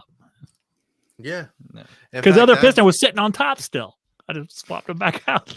It's like, come on, man. I played around with mine because I did a TXV conversion on my home unit from a piston for the heat pump. But the problem was it would hunt real bad. And so I was like, well, let me put like a 93 piston in it, which is like a 5-ton, right? Yeah. After that TXV. And interestingly enough, that kind of smoothed it right out. Because it's basically just kind of a secondary restriction lowering the capacity of the valve. You know what I mean? Because basically, so I see Zach's gears are turning. Just imagining the valve would like open a little bit, but it would be too much and it would flood. And then the valve would close and it would like close off, and then the unit would like basically start to pump down, and then the valve would open, but it didn't have the fine tune to open. Like just a little opening was too much basically. But with that piston in it afterwards, it seemed to be able to like throttle it and stay without doing the only you, Joe, adding a TXV to the outdoor unit. Why not an EUV? No, why don't you put it electronic, Joe? What's your problem? Well, I'm not hack free. Did he do that? I have all the computer programming skills. Oh man, he's pretty good at that stuff. Yeah, I've done some crazy stuff with metering devices. You ever used needle noses and made your own metering device for the time being that you could get back? I want to know what you did. Copper down or something? Is that what you did? Just pinch it down? Pinch down the 3/8 line. Yep. And use this is where I love that. No, I love it. I think it's great. This is where Bluetooth stuff nowadays comes in handy because you're not constantly having to go to the condenser to see what your pressures are doing. You can just watch it on an iPad and sit there with some needle nose and pinch it and pinch it and pinch it until you get right where you want it. And then you just stop. Be like, they'll be cool and good enough till I get back. That's so funny. I've never done that before. You can do that with more than once. You could do that with a liquid service valve too and make it run kind of like a mini split for the time being. Yeah. Oh man, you guys are out of the box, man. That's cool. Yeah, and here's another one. You want to like Zach, why don't you just close the service? You close the service valve on the liquid side to simulate them. Yeah, that's a good idea. Yeah, okay, yeah. Mini split, man. Of course, Joe has to go insulate that whole line. That's the problem. Well, not for a week. I just wanted to. Joe takes all the fun out of it, and he's like, "You just close the service valve a little bit." Nah, man, I want to use needle nose, and I want to feel like I'm doing something and pitch that light off. Yeah, ingenuity. I would do something like that if it, like it didn't have service valves. Hey, wait a second. Before you say that, I could just see this. And this is how Beaver turns the unit on. He cuts the wire off whenever it's time to turn it off, then he rewires it when it's time to turn the unit back on. Joe's like, why don't you just put like a thermostat in? In my defense, if you were going to do that on a mobile home, a lot of those old door-dyed Intertherm condensers don't have service valves because they're screw-on. So you'd have to pinch the liquid line to make it work. Was that story one of those units? I have done it on a mobile home before, yeah. Yeah, I hate those units, man. Like, I'm gonna go pump this down. I remember doing a job. I was like, I gotta change this coil out. Let me go pump this down. I was like, oh, dang it. I gotta get the recovery machine. This is awful. Or pinch it off. Or pinch it off, recover, pump it down, then pinch the other side off. Or in the winter you come and you just egg it back out with your pinch off tool. Open it back up. Yeah, eventually you're gonna need to replace that copper, but for systems how many times it flexes before it ruptures in your face. Yeah. Then you can replace the metering device while you're at it. Yeah. Well, this copper gave way. I've got a quote. But here's a tech tip. Systems running low superheat and low suction pressures freezing up. Just close the suction service valve. Yeah. And it'll get up above freezing enough. It'll get up above freezing, yeah. Yep. Yeah. I think we discussed that one before. I think I've done that once. I'll leave that. I've done that at least once. Yeah.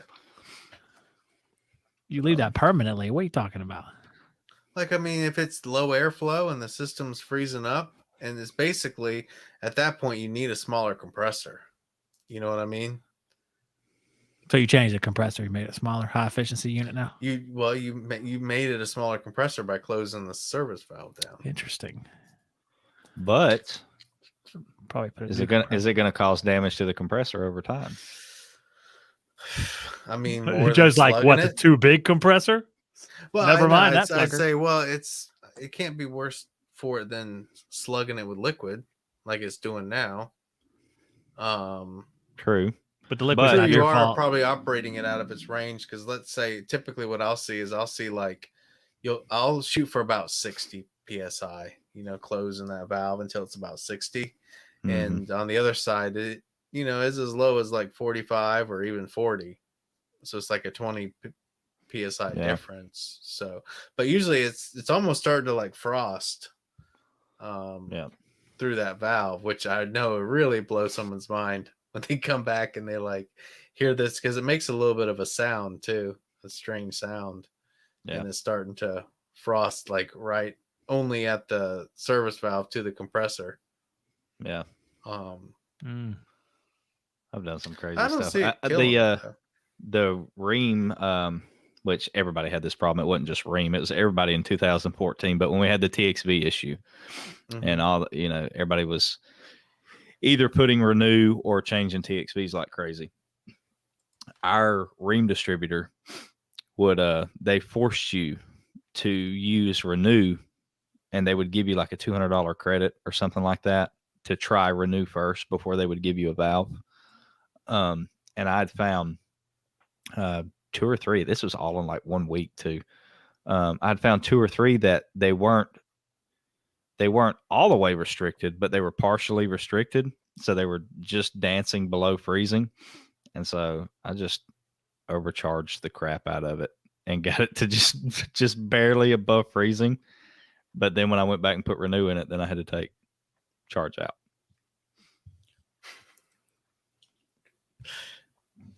What happened to this shit? I don't know. So do we need to merge these two subjects? I know, right? Hey, Justin, if we can speak Jesus to HVAC guys by duping them in here with like capacitor talk. Be like, yeah, man, I was using one of those brand news. And speaking of Romans, as far as the one who's weak in faith, welcome him, but not to quarrel over opinions. Hey, I'm joking, but I'm quasi serious about that. I'm not sure, but there may be an element to that. But. Yeah, like Craig says, you can clamp the bulb to the liquid line. True. Somebody told me that they said the bulb charge is gone. They cut it off and put nitrogen in it until it gets to the right spot. So I've never tried that, but it seemed like a really neat idea. I've heard that, but I've never done that. Yeah, because I was wondering, well, where is it leaking out of? It's just going to leak out of some joint overnight or something like that I'm not aware of. But I guess I would probably hear that. I don't know. Yeah. How much effort are going to put into that? That's how I put in a piston on that job. Anyway, it went down in efficiency, but up in reliability. That would be a good tip for like a welded, brazed in valve on the weekend or something, just to get them through. It was a good idea. But what you can also do too is, if you want to spend a little more time on it, because you're gonna, no, you don't actually have to recover it. But if you can somehow tap that into the suction line, it'll work pretty well too. Because usually whatever the bulb pressure is pretty close to what your actual suction pressure is. So you're saying take that and your equalizer and put them both in the suction? Yeah. If you can. But that's spending a little more time because then you would have to like recover it. Yeah. Yeah, but if you could get somebody going for like a long 3-day weekend or something, then part house is going to be closed on Monday, and you can't even call in a TXV till Tuesday. So, just get one of the stock TXVs off your truck. Yeah, at that point, you might as well. It's like, I'd have a Transit Connect. We don't even have a recovery machine. Hey, I did keep a few like used power heads. Yeah, on my van. to get me I out had of a the I had a bench. 3-ton TXV on the van for a while. It sat there and sat there. And sat there. I pulled a chuck more than once too, and put a piston holder in and put a piston in. That's exactly what I did on the one I was talking about. Yes, I have too. Yes, I have. Yeah. More times than I can count. Yes, I have. Have you ever put a Reliability's dime under going the power up. head, though? What do you want now? A dime under the power head, like the old timers talk about? I've never done that. No, I don't know. I These are the haven't people either, that put but bread in the water I'd like pipes. to try it. No, they say you can stick a dime under there if your power head's locked down and screw it back on. Of course, you do have to recover the charge or pump it down for that too. The piston holder is going in if I'm pumping something down. Oh my gosh. I like that. Why does that surprise you? All that crap you just said you did. Why do you have a problem with that, Joe? Tell me why you have a problem with that. Yeah, Joe. What's the deal, Joe? Well, what's the deal? I mean, are you like anti-TXV to do that, or why not just put another TXV in it? I'm anti leaving a customer down for 2 weeks to get a TXV in when I can put a piston holder in. All bets are off. Yeah, if it's temporary, yeah. I don't have. No, I'm not saying temporary. I'm saying permanent.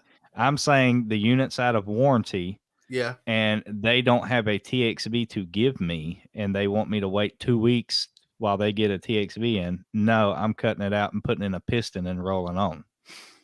Because it's out of warranty. It's 12 years old or whatever. It's out of parts warranty. And the people don't care. They just I just want it up and running. I don't want to leave somebody down for 2 weeks waiting around, or even if it's a week, I don't want to leave them down for a week waiting on a freaking TXV because a distributor fails to keep something in stock. It's stupid. Yeah, I don't necessarily have a problem with that. I think I would just get a TXV because I have pretty much TXVs to make most anything work. Oh yeah, you got one of the kits where you can. I don't have the different size. No, because there's only really two. Like you either, and most everyone's like Shat Leaf these days, which is kind of like the Goodman ones. Even Train went to those last time I messed with one. But before that, you only had Aeroquip, which is the little bullet pistons that Train and like York used. Yep. You had that, or you had Shat Leaf, and even the carrier ones they're just kind of use a weird flare to Shat Leaf. Now theirs is a little more tricky just because of how close quarters it is to like come through that little hole. No, I did use the piston holder and piston that I used was the bullet style pistons. Okay. Oh, really? Oh, interesting. It was the exact same one that Chuck uses. If you watch that video where he done the carrier package unit and took the TXV out and put the piston holder in, it's those exact part numbers is what I used to keep stocked on the van. Oh, I use the other one, with the Danfoss pistons in it, like Goodman has. No, I guess so. That's with a standard piston, the big piston. That's right. Yeah. Shat Leaf ones. Yeah. Shat Leaf. Yeah. I don't know who Chet Leaf is. He's probably the guy That's who what invented it's it. called. I know. I'm kidding. I know there's specific names for it, but we have always called it standard piston and bullet piston. I call it Goodman piston and other piston because I saw Goodman piston, which goes to Ream as well, and some of the other ones. But everybody has their names for guys stuff. That had every Goodman piston from every condenser you put in, and then you're like, dude, you're supposed to be putting those in the air handler when you're putting those. I had a ton of those things actually. Not for that reason, but I had a ton of them because that's the great thing about the piston holder. It's very versatile. You can put any one of those pistons in there. Yeah. Hey, I got a parts tray in my toolbox in my truck right now that's full of pistons.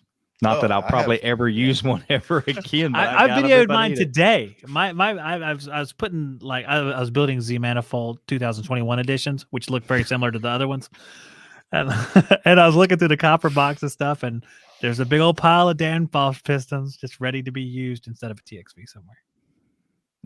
Do you keep the little wire that comes in the baggie to pull the piston puller or whatever? Yeah, I like to poke myself an end of the finger, periodically with that wire. Like, what the crap is that? It's a stupid little L-shaped wire, you know. And I I forget like that to it's leave even just there. a little bit of pressure, so it spits it right out at me. That's what I'm saying. Just have it go, just go Mm-hmm. bloop, right out the end of it, or Man, tap the door, tap the door, tap the door. But sometimes, man, it's like the thing ain't coming out. Yeah. They're If you hit it little- too You hard, get it's going to that be leaking. wire. Yeah. There for a little while, we was offering Goodman as like a budget brand, even though I didn't agree. As opposed to a high end brand, right? We had we had pretty green installers, so they and they're newer, so they're used to, hey, it's already got a TXV put on it on the inside. I don't have to do anything. Well, those 14 series Goodmans, they were still coming with pistons.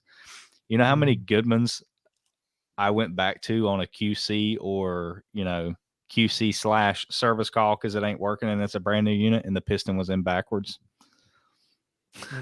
Several times. I didn't even know that you could put a piston in backwards, but you can on a Goodman air handler. The new flood right piston. They were like, yeah, it's running, but it ain't cooling real well. I don't know what's up with it. And you throw gauges on it, and it's like 180 and 220. Like, yep, I know what it is. Another one. Another one. At least these guys are predictable, you know. Yeah.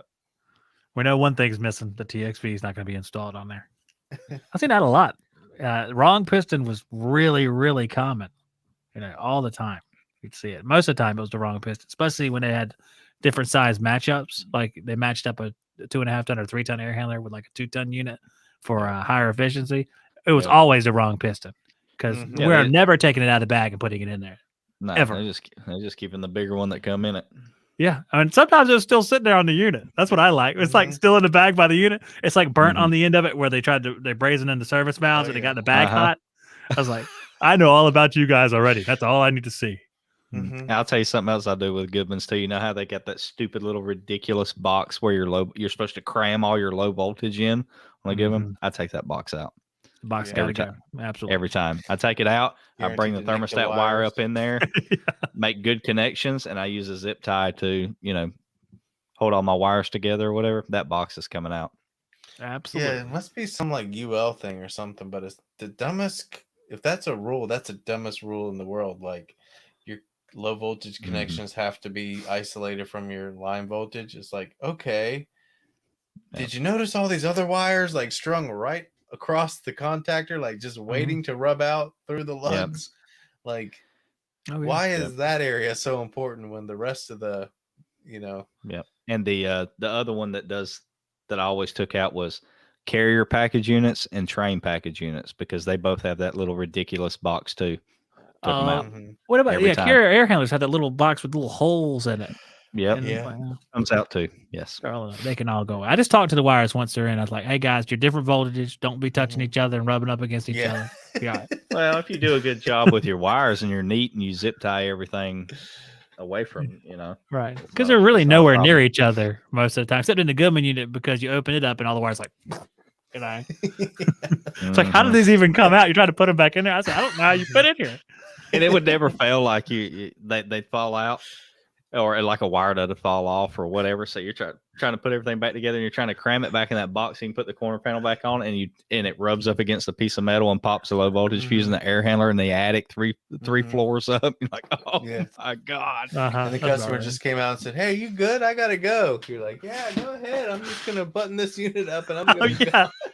What could go wrong? Well, let me take this zip tie off of these high voltage wires and then you take it off and it just spreads out like it's one of those foam experiments. It's like, how does this volume of wire come out of this? There's 18 foot of wire in here. Goodman, you probably could have saved some money and raised that contactor up half an inch. I was about to say that's the other thing with Goodman. What is with putting the contactor so far down in the you have to bring your wires. Everybody does this down here. They bring them in and they loop them out like this. Yeah, rabbit ears, come up into it. Yep. Yeah. At least you can just move the car on it. Uh-oh. What? Your internet just stopped for a second. It was like you were afraid. You was like move the. I think Goodman made his internet. It's like you got some real Amana internet right there. Like, no, we're gonna censor this guy. But you know what? If we're gonna pick on Goodman though, I got to pick on Train a little bit too. Let's do it. That the one they don't make a good place for you to run your low voltage in. Oh, what a rigmarole bunch of junk it is. You're right. And then also the high voltage, they got the pigtails coming off the bottom of the contactor for you to wire nut it in. It's like, why don't you put a lugged contactor in there and just leave the bottom open, and I'll take my whip straight up to the contactor? This is dumb. No kidding. What is the deal with that crap? And low voltage, you got to go like looping around inside the unit and stuff. I go in where the service valves are, come up on this in the side where the reversing valve is, and then I come back inside the panel on the inside. Is that what they expect you to do? I think that's what you're supposed to do, because that's what we had to do. I was like, is this designed somewhere that like where do you want to bring the wires in? Let's go into this main compartment, turn around and go through the top of this, come back around, and also we're gonna put like we're gonna glue wires to the contactor so no one could possibly ever take them off and do it like a normal human, like you're saying. And then the train guys we always around here, you always find shorts in the low voltage in the train condensers, because guys will pull the low voltage out of the panel and bring it into the side panel where the reversing valve is, and that's where they'll make their low voltage connection. So they'll bring the thermostat wire in with the valves, and then you take that side panel off where the reversing valve is, and there's all the wires wire nutted that's been being rained on and rubbing against the coil for years. Oh yeah, stupid. Most of the guys just leave it like all around the service valves around here, just right there where that little pigtail's sticking through, and that's a good rub through spot too. Yep. Yeah, you're right. Hey, train.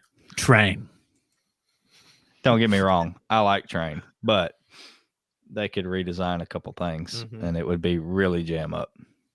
Yeah. Oh yeah. It's like nice. It's like the run true. Ted was talking about the run trues last night. Like, we put several run trues in, and yes, it is a cheaper jacket around it, but it's still a spine fin coil. And yes, it's a cheap condenser fan motor, but pretty much all of them on 14 series are cheap condenser fan motors now. The only thing I don't like about them is the service valves. They are on a stupid angle, especially the liquid valve. Like, if that Schrader is leaking, good luck putting a Schrader tool on that valve. Is this like ring cube stupid? Yeah, pretty much. It reminds me of, Pretty much. Yep. And this is what's crazy is when they first come out, they were both on terrible angles. Okay. So then they redesigned it, or not redesigned it, but they started using different valves where the port was on a 45. They put that on the suction side, but they kept the liquid side the same, where it's straight. So it's like, if you'll just do that on the liquid side too, that would solve all the problems. Goodman had those on suction. Finally did that. Yeah, Goodman finally done that. Yeah, it was too late for Goodman though. Talking about bad designs, those cube reams, they're like 2014, 2015 era. Well, even before they went back a long way. Yeah. Oh God, I hate that condenser. 90s. Yeah. Terrible. The Weather King. Not those, Joe. Not the one with the big back door where the compressor. No, but they made those in the 90s. No, we're talking about the cube. They went back. They made those in the 90s. Yes. Oh yeah. Because your other ream brands, a lot of them, they consisted of that design. Wow. Like Thermal Zone was always those weird cube things. Now they look like reams, but that way that dual cap stuffed in there in that hole behind all the wires. It's bad. Oh gosh, I hate that design. It's good I mean, the caps did last a while because they kind of got airflow that way. Which is smart in a way, but you just have no room to, if you don't have a cap that fits in that hole perfect, there's no room in there to like mount it any other way, really. It is a nightmare. And they used to use the oval ones too, which is even more of a nightmare because who carries oval? And I'll tell you something else too. Even the chest style ream condensers, and they use those I guess it's a plastic housing dual cap. You know what I'm talking about? The old gray hard plastic or whatever. Those seem to last for forever. I know. Those did.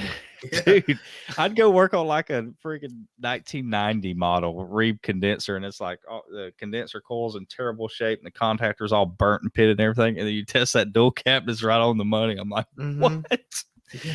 This makes because those are in Airstream too. I wonder if that had something to do with it. Yeah. Could be. Yeah. It's a lot of heat, right? Heat's the issue. I didn't mind. But I Those actually condensers are found pretty a good. I actually found on online the little plates to be able to put like a new. It fits those new Mhm. Mars jarred capacitors perfectly. I found a place Yeah. to buy those plates. Those come in handy Yeah. for those RAM units. I just cut a piece of sheet metal. Dude, man, you're good if you can do that. It'd be like so many sharp bites when you're trying to do a circle with your. Oh Because man, you got to just make a circle in the sheet. Those are metal. locking teeth for the. You just got to know how to use snips, man. I'd cut me a square Yeah, piece but- of metal. Of course, and Florida don't know. You don't cut duckboard with them. You know what I'm saying? That's true. Hey, I cut me a piece of metal. I'd stick my new cap right there, and I'd use a Sharpie, and I'd make my Yeah. circle. I'd take a flathead and beat me a hole in the middle of it, and then get my snips in there and cut the hole out. Put it in the condenser. Put 4 screws in it. Drop it in there. Yeah. Meanwhile, down in Florida, they're at the supply house down going, in Florida, "Hey, he's like, Earl, come look at "What these do I-" snips they're hanging on the wall." Down in Florida, meanwhile, it's like, what do I do about this too big of a hole? Maybe I could cut a Meanwhile, piece I'm of trying to, duckboard like- and put it in Cut a here. piece of duckboard. Where's our double-bladed knife? Cut me a square duckboard, 4-inch, 4-inch. We'll see what happens. Like I say, I'm in there with my like sawzall. Like, Yeah. Oh, Jay, how are you supposed to cut this stuff? we're gonna No, figure when this I out. did it though, it would just look terrible with all the little jagged shark bites because your snips won't really go in that tight of a radius. Sure they maybe will. I need more practice. What are you Sure they talking about? Everybody just like totally like throws Joe under the bus. Joe, I think you need to learn more about snips, man. Hey, I Yeah. will say this though. I Okay. guarantee it. There's one thing for sure that Joe has on me, and that's like working duckboard and making it look nice and neat. Like, I don't know anything about Oh, duckboard. I like, doesn't duckboard have like all its own special tools and stuff too? Yeah. Yeah. You got the little V groove thing and the Yeah, I don't know nothing about shiplap or the V groove tool. Yeah, we had shiplap for 1 inch and V groove for 2 inch is what we used when they changed the ratings or the minimum rating for our value. You got to use 2-inch board now up there. It was probably 1.5. It was for 1 inch okay. board. It was the shiplap tools, Yeah. and for the 1.5, it was the V groove set. Mm-hmm. So we did have some experience with it because we The extent of my duckboard tools consists of a duckboard knife. That's what is it? What's that brand? It's got the wooden handle. It's not didn't Klein sell Klein. those? Clink or something. Clink, yeah. It's Really? KLENK. The clink And- got out of clink. The extent of its use was if it had like a duckboard return plenum on it, and I needed to cut into it to see the evap coil to see if it was stopped up. Stick it in there at an angle, like cutting out a pie, just put it in there at an angle, cut me a little square out, look in there at the evap coil, and then you can put that piece right back on there and just tape it back on there and it won't get sucked in. That's right. The best time with the clink, the best time with those knives is chucking it at empty equipment boxes outside to see how many times you could do it from 10 foot and get the stick in the box. Well, you use it to cut flex, don't you? I mean, Yeah, I guess yeah. you can. Yeah. Yeah, I use- you do. Yeah, we use You that. And then they had the tool with I the don't. they had I- the tool for flex with the little cutter for the healing. Mhm. Mm-hmm. I use a regular pair of long scissors about that long that are Klein brand. Cut the flex, and then when I go to cut the wire, I just use dikes. Yeah, it does. Scissors do work a lot better. Yeah. How many Then scissors I do I put- have? I bought the special Malco makes scissors with the little inner liner cutter, Mm-hmm. which I thought were going to be, worth the $50 or whatever they sold it to. Oh, but good the old sci- Malco, right? Yeah. The scissors are terrible, like brand new out of the box. They were like Mhm. grabbing, so they wouldn't even cut. They weren't Oh good man, scissors. them ones I got out there in the toolbox, they're jam up. And I've had them for Yeah, forever, and could they're you still imagine just if they made some good scissors like that with the little wire cutter with a cutter on it. integrated on them? I just have my scissors, and I keep my dikes in my back pocket. Cut my flex once I'm all the way around and I'm to the string. Pull my dikes Yeah, out. but Get your least favorite snips. Okay, get my. That- Oh crap! I left my. They're all the way across the attic.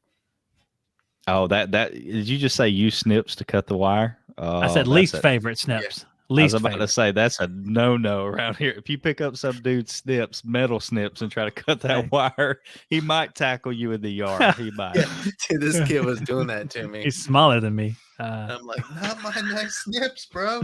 I already You cut- can't cut a small circle. It's fine. It's fine. Oh, they won't come apart anymore. What happened? Yeah. Well, they got little nicks in them. Huh. Joe said, I already can't cut a circle with them. Now you have weird Now I spurs can't coming cut off a big everywhere. circle with them either. Oh gosh. It's a Floridian circle. Has teeth all over it. It's Floridians. My wife Yeah. keeps. She's like, she sent me a video yesterday of Florida passing. What did they pass? I don't remember. They passed a bill where nobody in the state of Florida can require you to show proof of getting the vaccine or whatever.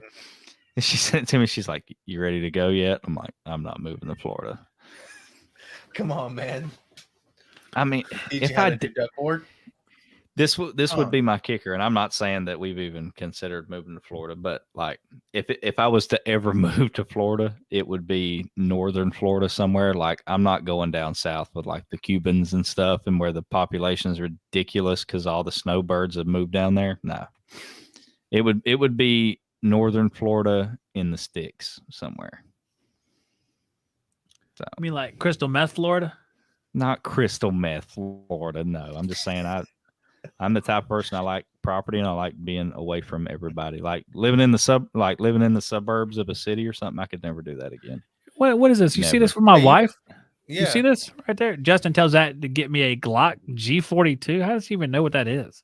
Is that Yeah, a real it's gun? Because I don't even know Yeah. what it is. 9mm. What is that? A 45? Yeah, and they do Good make it grief. They do make it in 45? blue too. Oh, what is that dirty Harry over No, I here? think The a guy breaks in my 42. house says, you feel lucky. You know, I think a 42 is a 9mm. No, I'm about to 40. say 45. I Is don't want it? the gun to fly out of my hand. Let's see. I thought 43. Oh was. no, it's 380. It's 380. Well, that's fine. Okay, that'll do. I think I'm really gonna have to go More with the than 6 9mm shooter. or less power. Do what? 380 is more power than 9mm. It's pretty About close, equal. but it technically is supposed to be a little less powerful than a 9mm. It's gonna be harder to find ammo. It is. You will have a hard time finding 380. That's exactly what you said, man. Yeah. Yep. You're better off buying her. What is it? Maybe it's a 43 Glock 43. That's a 9mm. Yeah, That's what I would do. I'd find her a 43 is a single stack. I'm the one who even wanted a gun. And she's like, I'm going to buy her a Yeah. gun. Well, I can't we think just the both get 43. guns? I think you can get it in the multicolored lowers too. So like the Tiffany blue that she's talking about. I'm pretty sure they've got that option. They got them Where in did- pink. They got them in blue, purple, a few different ones. Well, that's something else. Now we got to get 2 guns. He says, "Well, that's something." I don't mind doing it, but I was looking for me a gun for the house. Actually, just a house, home Well, defense gun and just just something go I can buy- take out. Go buy 2 Glocks. Yeah, there you go. Get a 2-for-1 deal. Yeah, man. But you were confusing me when you were texting me because I'm like, I thought you meant like, what's a good gun to get for home defense, and then what's a good gun for target? What's a good handgun for No, I target want to shooting? get Like one gun that I can keep for both, basically. that's really hard to do. That's really hard to do because it depends on what you plan on doing with it. Maybe I want to go out in the yard and shoot little metal targets or something. I guess that's Okay, a let 22. me ask you this: do you plan on carrying it at some point? Yeah, I could see that happening. Yeah. Okay, so it needs to be small enough that you can conceal carry it, but not so small that it's ridiculous and not accurate. Not like the lady card, the Derringer or something. No Derringers. Yeah, probably like a Glock 19. Probably something good for you. I mean, I'm not Glock too familiar with Glock guns. 17. I mean, we were raised shooting guns, but I can't even tell you what they were. 17. That's what I have is a 19, and it's a little hard to carry. In fact, I'm gonna send mine out and have a grip chop to a 26. I think. Well, here I'll show you what I carry. Hang on. Maybe we won't. Well, we're not monetized. What am I saying? This is a decent. It's not gonna happen, man. So the 19. Oh, it's a Glock BB. 19. I look at that BB. A BB version of it popped up for some reason. That's funny. Oh yeah, you could be like that guy Jeremy DeWitt from Florida. What happened to him? What You happened haven't to fell him? into that rabbit hole yet? The police impersonator. Oh, I did hear about that actually. The MMP shield. Yeah, Oh, it's just a shield. It's the EZ one that's got the real light slide on it. I mean, it's Is that what you super carry? light. That's what I carry. And the only thing I've changed on it is I flip the mag release to the other side because I'm left-handed, and I put You're Talon left-handed? grips on I it. didn't know that. Is that a single stack or? Yeah, it's single stack, 8 rounds. Mm-hmm. So that's a shield, the small one. Yeah, it's pretty small, and I just keep Yeah. it in a little. I was looking at that, but I got talked into trying to keep having 219s, get one grip chop to a 26, and then be able to like switch out the slides and have all my same holsters and everything. Well, you could do like the be similar to what is it, the 19X that has the frame of a 17 but the slide of a 19. Yeah. Mm-hmm. Yep. Moral of the story is, Zach, go buy yourself a gun and buy your wife one while you're at it. There you go. There's the X. Yeah. Yeah. Which one is the popular Glock guns. G42? Let me see what this looks like. Put 42 and then put blue. See, look, it says rose gold right there. Put Oh, there's Tiffany blue right there. Yeah, we are. Bam. There it is. Well, I'm gonna shoot you with my turquoise gun. Turquoise. Well, that's got a short grip. Oh, look. See, it's gonna be harder for her to shoot. It is. And That look at that second picture. You're they gonna got want to get the extended the mag. They got the Crimson Trace light laser combo on the front of it. That's also turquoise. Do they make that? I guess they do. I didn't know that we had to consider color when buying one of these guns. Like, is it? I have to get the rose gold or the turquoise gun, so I know when I'm out in public. So I would say that I was gonna kick out of like going to the store, like Home Depot, being next to the paints, and going, I think I might paint my room turquoise to see how many people turn around. Actually, look here. Let me see if I can. You're gonna need to get a turquoise red dot. Block 42. Is that what it was? Uh-huh.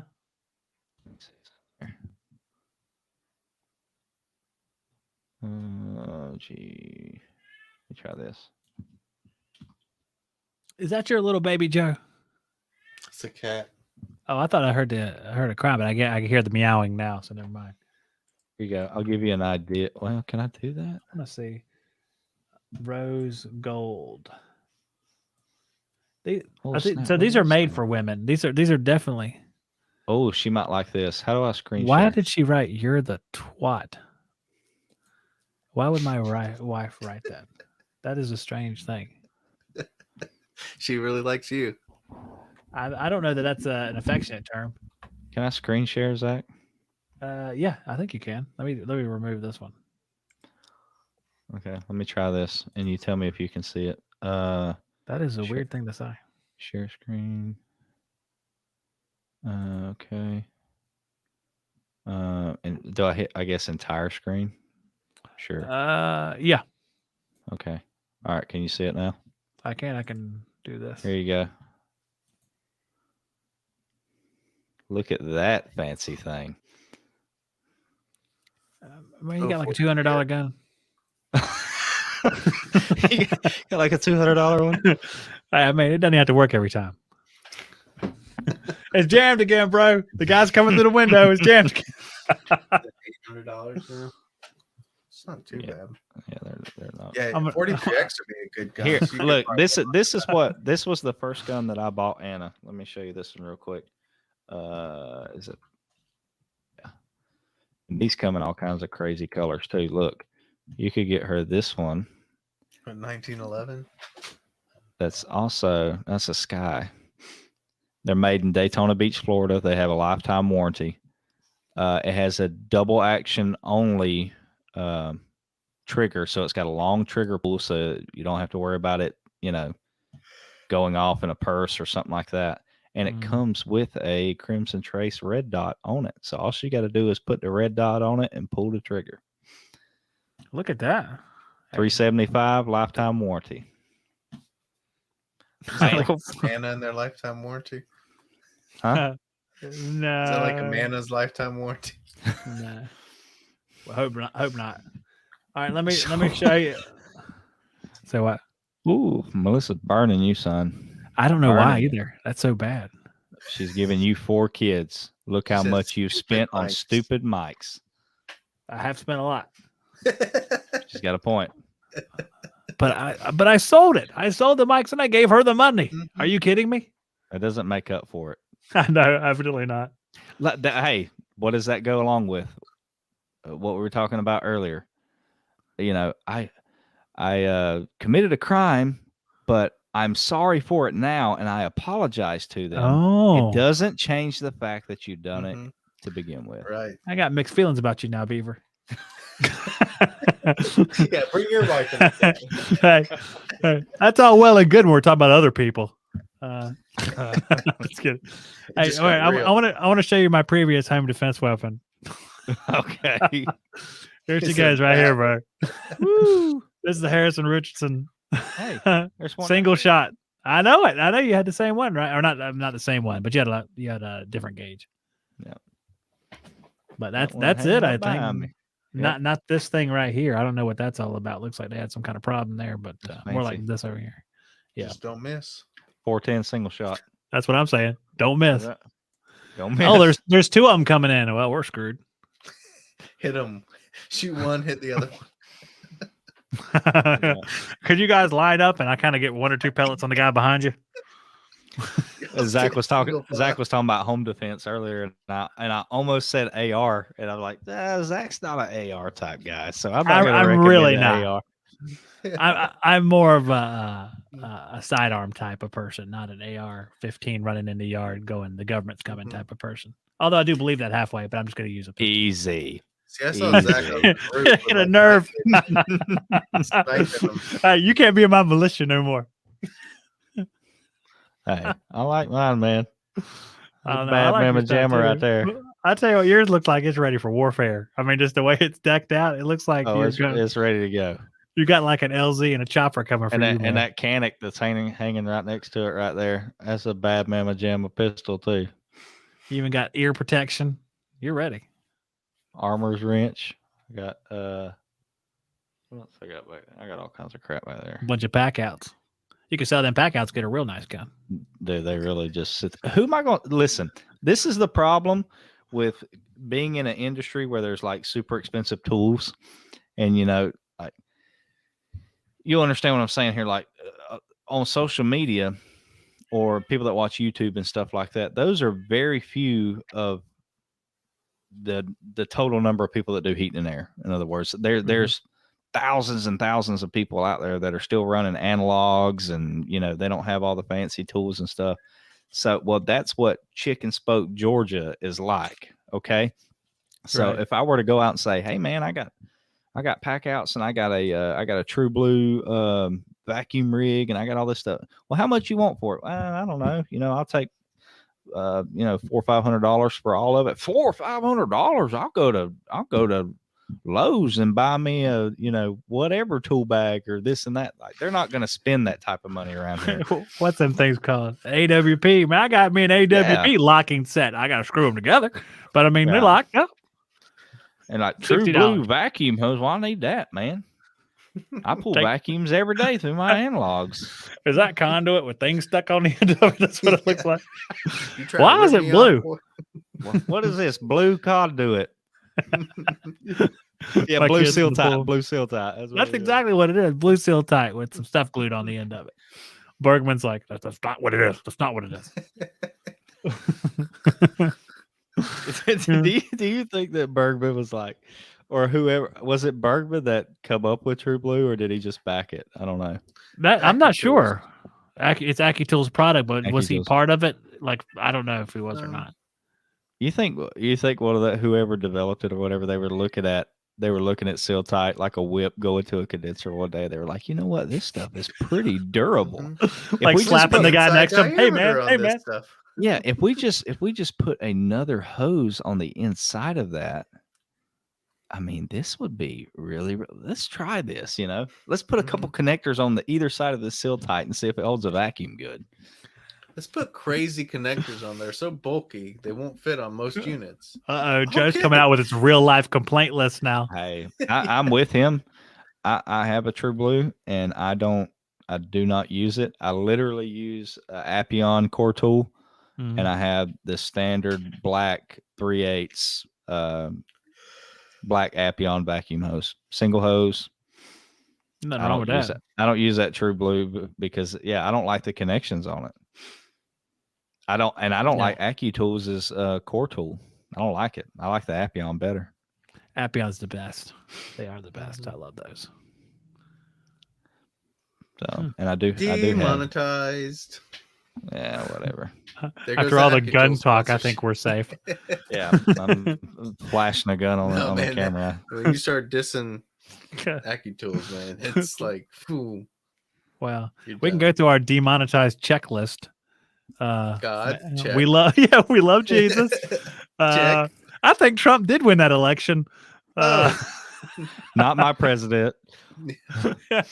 Did you say election fraud? I'm pretty sure they got that one wrong. What else do we have? The border is a crisis. The border is a crisis. Joe I think we need more guns. We need more guns, everybody. What did you say about China? Joe is owned by China. Joe is owned by China. Let's see. Right. For the first time, I hate my own name. That was Hunter's laptop. That was there was bad stuff on Hunter's laptop. Yeah. He is a druggie, or at least was a druggie. Let's see what else. There's all kind. Don't get me venting. I thought he was actually gonna still vent though. I was waiting for you to still like. Well, you know what? Let's see. 9/11 was an inside job. Well, that's like but they don't care about that one. It's like the election they care about. They don't care about that one. All of his speeches are scripted. I think they got to be. All of the questions are pre-screened so that he has an answer to give them. Notice how he doesn't answer any random stuff. I think that's probably true, though. I mean, I think he has to be handled a little bit as far as when he's answering stuff, or else he's going to go off the rails. Yeah. That's when you get one of his moments. Mm-hmm. They don't want any more moments since he's president. Isn't that funny how that's already a thing? It's like when you watch him like go off in left field for a second, and then he comes back around and it makes no sense when he tries to transition back. It's like, yep, there it was. There is some stuff. I feel like he'll be like speaking, and like just like random words have been chosen out of order. It's like I don't know what's going on. It's like, and then down and that's what America's about. It's like what? You only get fact checked. You only get fact checked if you're conservative or Republican. You really want this channel to die? Joe Biden can get on TV and say lie after lie after lie and take credit for all kinds of things that the Trump administration done, and nobody fact checks him or calls him out on it. No one gets their own truth. Everybody has to share the same one. And you can let's see. Well, what else in today's society? You can be whatever you want to be. We can keep going. Oh yeah, your gender. You can pick your gender. And as a parent, you're no longer allowed to determine what your kids do at 6 years old. If they want to be a female, then they have that right. You can't get stop your hormone blockers. Make sure you take your hormone blockers. That's right. If you're a recent addition to the female gender, you can really beat the crap out of the rest of them in sports. That's right.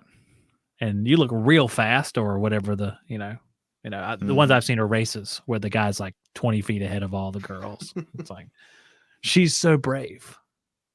I don't know about that. I don't know. I wouldn't use the word brave. She's a dude, I think is the advantage. Yeah, see, I'm that guy that people just go along with when some dude decides that he's gonna now identify as a woman, and then people start calling him she. Yeah, she's so brave, or she this, or she that. And I'm like, nah, I'm still calling him a dude. I don't care if it offends him or not. You are a dude.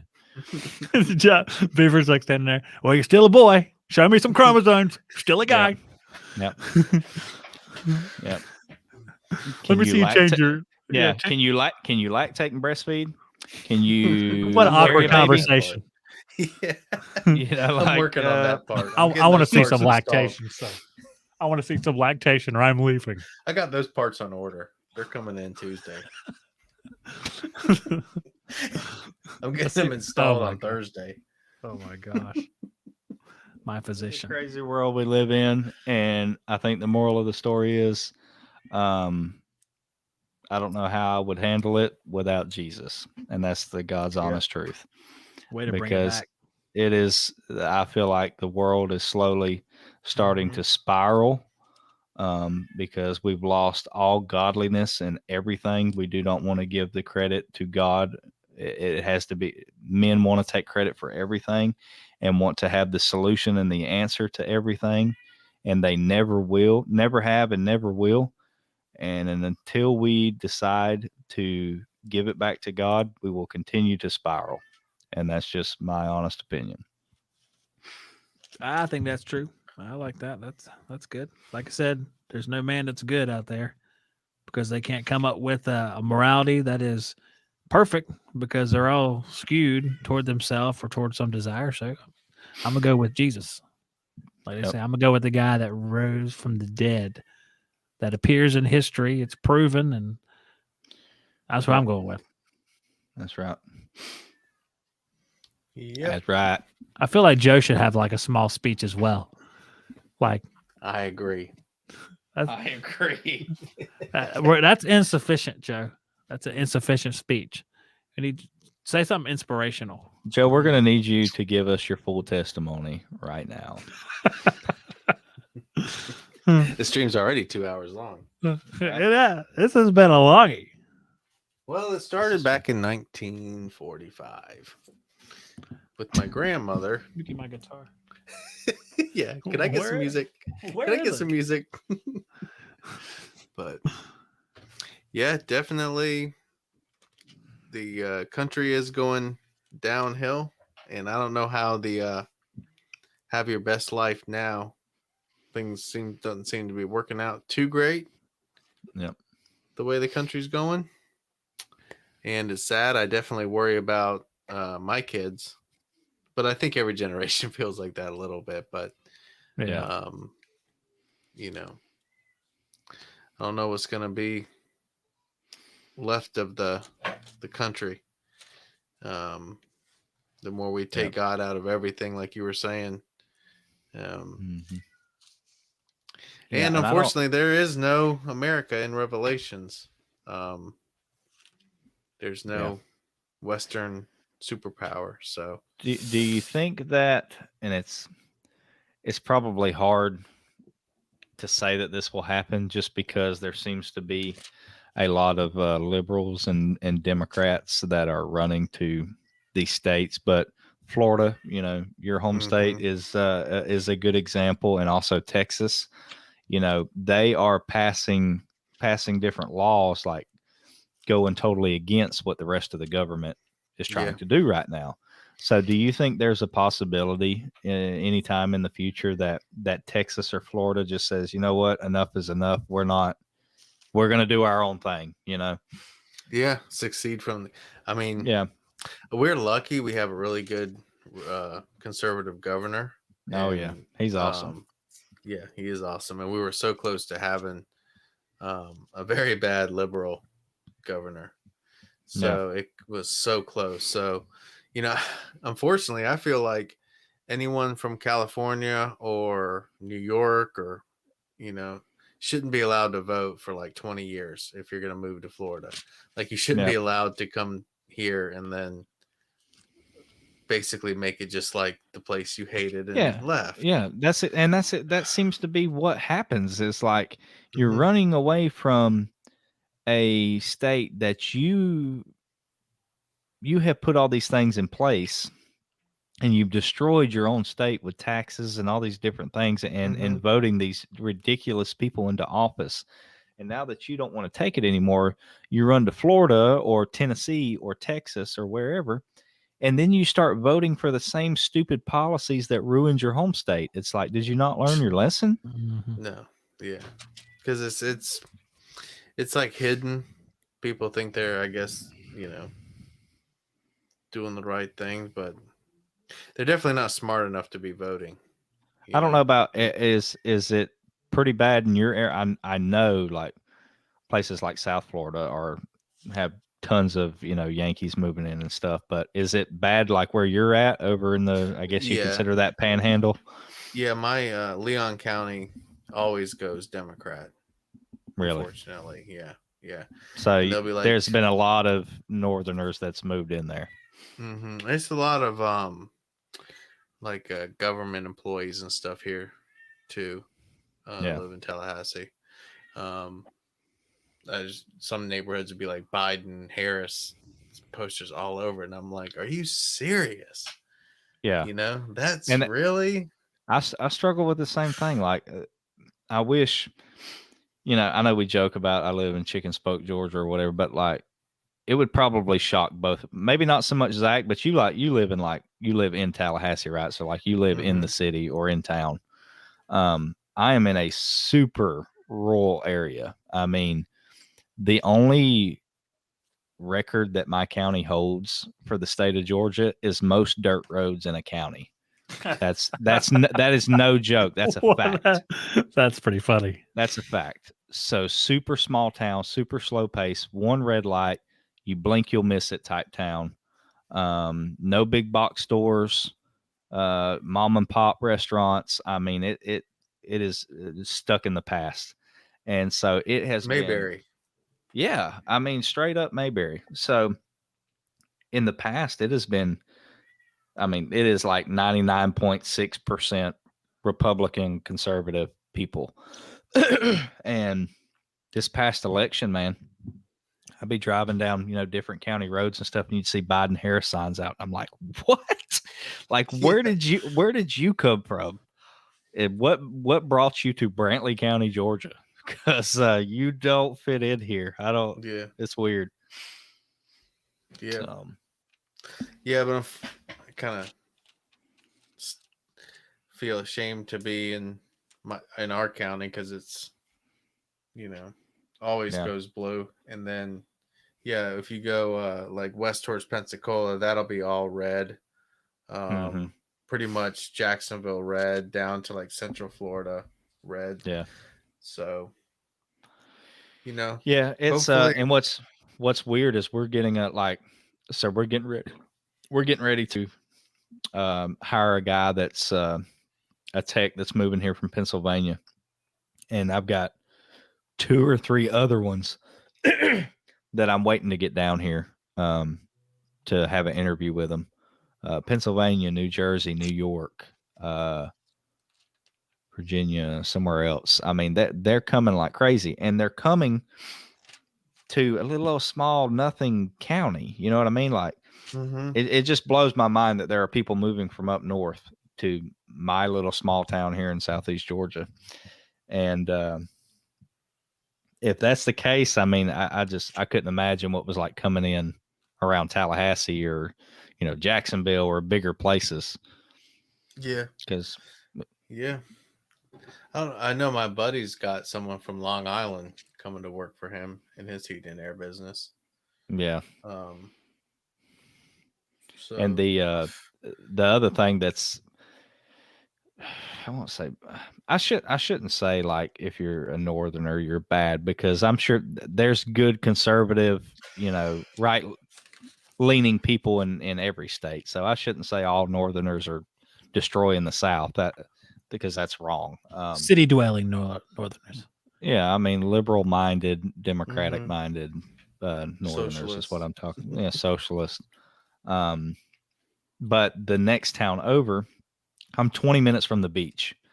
And you have St. Simon's Island and Jekyll Island, which is like where rich people retire and buy a house on the beach. So a lot of those people, that island, especially St. Simon's Island, is mostly houses owned by Yankees. Or if they're not from New York or somewhere like that, they're from the city of Atlanta, and that's their getaway. So kind of the same thing in my book. But anyhow, all of their now they're like moving to these houses permanently on the island. They're totally leaving New York and coming to what used to be their second property. Now they're just coming here and staying, and all their families coming as well. But they can't afford to live on the island because the island is very expensive to live on. So they start moving into all the towns surrounding St. Simon's Island. So they're slowly coming into my county, and 20 years from now, little old Brantley County will be a huge town. I almost guarantee it. You can't stop it. Yeah, just don't let them vote for like 20 years. I wish, but distract them. It's voter suppression, man. Voter suppression. Yeah, how dare you require me to have an ID card? How dare you? Yeah, I know, right? It's so hypocritical, so racist. It's common sense. How dare you make me verify that I am a citizen of this country? The whole voting process in general is like, it's pretty terrible. Like a lot of people. It's really stupid. Florida is about the only state that had it figured out. I think it was kind of, I don't know about figured out. I feel like we were kind of lucky because, again, the more Democratic people we have moving down here, then as soon as the more they want to change policies and stuff. Liberal governor stuff, we're screwed. Oh, we'd be so screwed. Yeah. We'd probably still be in lockdown from the pandemic and, and the downfall horrible. I hope not. I hope this isn't the case, but it probably will be. You're fortunate right now that you got whatever his name is, Dos Santos or whatever, as the governor, but he's going to move on to other things. More than likely, he's probably going to run for president. Let's be honest. At some point, if not 2024, sometime after that, he'll probably run.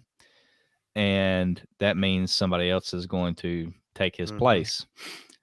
So you've got it really good right now, but it's only going to take getting the wrong person in there for a couple years, and they'll totally destroy Florida like everywhere else. I mean, look at Georgia. I mean, how crazy is it that Georgia, that's always been super Republican and this and that we ended up being blue this past election, all because of Atlanta? Yeah. Yeah, y'all got problems down there. Well, not that any of us are going to really exactly trust the voting process anymore. If these machines are still like hooked to the internet and stuff. Yeah. Even Tennessee, like I lived in very rural Tennessee too. And Bill Lee, that's the governor of Tennessee. He owns, well, not anymore. He had to step away from it. I think his son took over, but he owned the biggest heating and air company in Tennessee. That's what a Lee company. They do residential, commercial, and industrial. Huge company, $120 million a year company or something. But so I've always liked Bill Lee. They have a great business. They take care of their employees. He's well respected. Everybody talks about, even before he was governor, how he's a good Christian dude and took care of his people and donated and done all these things. And so majority of the state was super happy when Bill Lee got governor. And now it's funny, like they lifted, I think it was they lifted the mask mandate or something like that.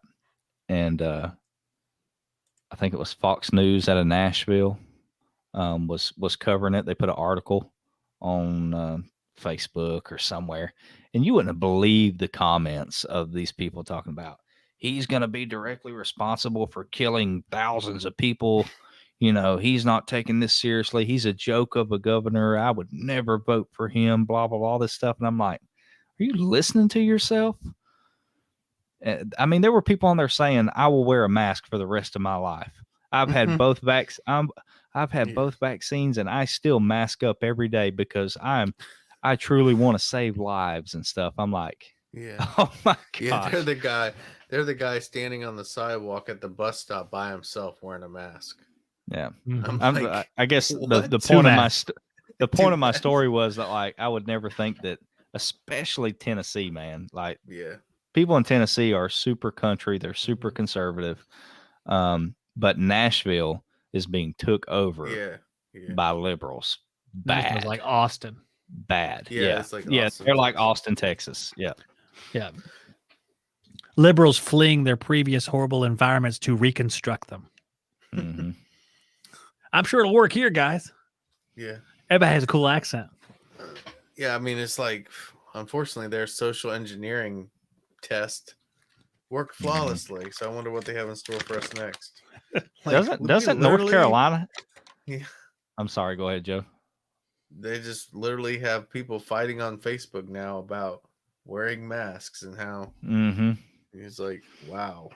Yeah, if you dare say Fuck. something, if you dare say something about not wearing a mask, or you think it's stupid, or you think it doesn't work, then you'll have some liberal moron get on there Mhm. talking about how you're responsible and you're naive, and you're not following the science, and we should be listening to Dr. Fauci and all this stuff. And I'm like, oh my gosh, these people are sheep, man. They are sheep. Mhm.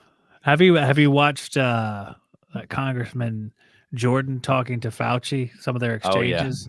Oh yeah. It's pretty entertaining because I'll be honest with you, I'm really entertained because of Fauci's accent. Mhm. It's part of the reason why I enjoy it. And what's it? Is it Jim Jordan? That's his name, right? Mhm. Jim Jordan. And Fauci's like, we are not at the point where we can go outside and take the mask off at this point. And Jim Jordan's like, what number do we have to hit? Yeah. And no one will ever say that. I mean, Mhm. that to me, that's common sense. Okay, you want to get to a certain goal. That makes sense. Okay, that means you can say, all right, the guy wants to get to this goal. All right, but he will Mhm. never tell him a goal. That's the problem with it. It's always like it's going to last forever. I mean, just give us the goal, unless you want it to last forever. And nobody holds him responsible for the stuff he's not answering. Like that Jim Jordan interview with him where he's asking him questions, and he's asking him about the number or whatever, and like Fauci will like laugh and be like, here we go with your conspiracy theorist, stuff again. It's like, no, it's not conspiracy theory, Dr. Fauci. He's asking you a legitimate question, but nobody will hold him accountable and make him sit there and answer a question. Every time somebody that's right leaning or conservative ask a legitimate question, they just laugh it off and act like it's conspiracy theory and they don't have to answer it. Yeah. Well, some of these questions, it's just logic. I mean, a lot of this thing, if you think of it logically, stuff seems obvious, but I guess it gets all skewed because people get all fighting each other or whatever. But having a number of cases per day, that's logic. You say, when we get to this point, it's successful. We could take the masks off. We're far enough, plenty of people immunized. It's like obvious stuff. Why is it okay for people to burn their cities down, destroy all these people's their whole lives can get torched and destroyed, and then when the reciprocal happens at the Capitol, it gets treated entirely differently. It's down to the verbiage that's used, calling it an insurrection. Mm-hmm. It's just it doesn't bother me that they were critical of what happened at the Capitol. I wouldn't do that. I wouldn't be any part of that. But it bothers me that the other half of it's not scrutinized. Mm-hmm. I mean, if we can be fair, I mean, that's fine. And fair is a stupid word now. Fair's, you can't use the word fair anymore. And the media is allowed to, when a police shooting happens or like when the Capitol Hill stuff happened and all that, they immediately get on TV and just start giving their opinion of what they think happened with no credible evidence whatsoever that what they are saying is fact. They're just pushing a narrative. That's all they're doing. Like there was something I seen within the past week that one of the people that they were saying that got shot and killed, one of the officers from Capitol Hill Police, that he's supposedly was shot during the insurrection or whatever. Now it just come out less than a week ago that no, he didn't. That he actually died of a heart attack like 2 days later. Or something Absolutely, like that. I heard about that. It was completely unrelated. It's like a stroke or something. Yeah, it was something crazy, and I'm like, see, this is what we're talking about, but they won't cover that. They won't tell you that because it doesn't go along with their narrative. I don't think the news even does the job it once did. Even from when I remember first watching it when I was younger, which is not that long ago. We're talking about 20, 25 years ago. Watching the news, It was completely different. It seemed like it was equally critical, and it didn't focus on a certain agenda or anything like that. It was But now actual. it It was actual journalism. Yeah, you was- investigated something. You said what happened. Was it good? Was it bad? People decided if it was good or bad. You Mhm. just told them what happened. Now they've decided, and they're telling you sides of what a to story. believe. Yeah. Absolutely, and They're it comes on pushing both you- sides. But Yeah, they're pushing you in one direction. They're pushing a narrative, and they're not even hiding it anymore. Zach, is the crazy Oh, thing yeah. that they what was that come out? I think it come out a week or two ago of the dude that works for CNN or MSNBC or one yeah, of them, I think it was where CNN. he's talking to somebody and he's being recorded and he's saying, yeah, our number one goal was to get Trump out of office, Mhm. and now our focus is this, and this. Climate He's sitting there change. saying Mhm. plain as day that they had a narrative and an agenda to push, and now that they accomplished that, they're taking the next step. So Yeah, he's sitting there big telling tech you that and- it's not about journalism anymore. It's about pushing whatever they want to. And nobody Yeah. says a word. They're just like, oh, okay, Mhm. whatever. Yeah. I mean, Yeah, I that's like. what frustrates me so much about all those stuff like Project Veritas and all the people that expose them all. Because Yeah. nothing ever happens. I'm Yeah. like, I'm sick of it. I don't even want to watch it anymore. I don't want to watch it because you put all this crap out, it makes you upset, and nothing ever happens. Yeah, we have no way Yeah. of exercising accountability over that particular part of the society because we have no means to do it. They are the means, so Yeah. we can't do anything about it. They construct what we see. Basically, they give you your reality, and we have nothing. Mhm. There's nothing we could do about it besides just yell and stuff about it. No I one. know. It's like yelling to a And barrel. I'm done yelling. I'm just gonna, Yeah. keep living my life, and just I can't hardly watch any news or some of the stuff pop I up don't, man. occasionally. Yeah, I you just don't. almost can't because It puts you. just It puts you in a negative. Yeah. A negative mood. Mhm. Negative mind frame. Mhm. I just don't. I don't want to do that to my. I know it's going to happen, so I try Yeah. not to do that to myself. And people Yep. say, "Well, you're not taking it serious. You're not fighting for what you believe in. You're not fighting for your rights." And it's like, at this point, does it really do anything? Yeah, what am I gonna do? That's like my brother. My brother said, "I don't vote. My vote don't count." That's what he told me one He's time. right.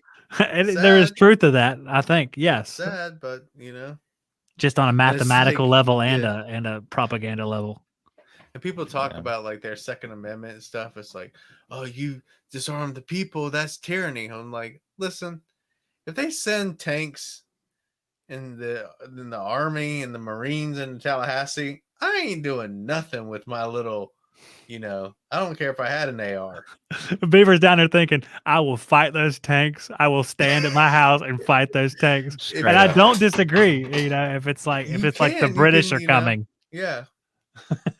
But in all actuality, you ain't doing nothing to stop them if they send the military in with their, night vision. Hey, and listen, they can come and they might ultimately win, but they'll know I've been there. I promise you. Justin's whole Yeah. life will be reduced to, oh, that guy's house was something else taken. Yeah. No, that was one hill I don't want to go up again. Mhm.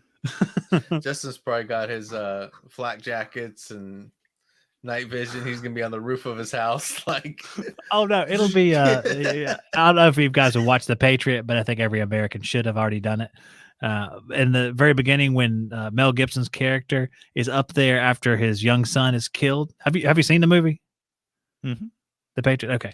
And he's sitting up on that ridge, and all the British guys are walking by, and he's getting his kids to shoot the officers. That's what I imagine Beaver's house will be like. Getting this window up here. You know what an officer looks like? You know what kind of stuff they wear? You see the stuff on them? Shoot the officer first. I'm going to run between them with tomahawks. Yeah, but it Kill ain't the like rest that. of It's not like they're gonna be marching the lieutenants and the officers down the street where Justin can shoot them. Well, if I was going to tell the story, I'd have to make that be the case. Yeah, like for whatever reason, here comes Joe Biden.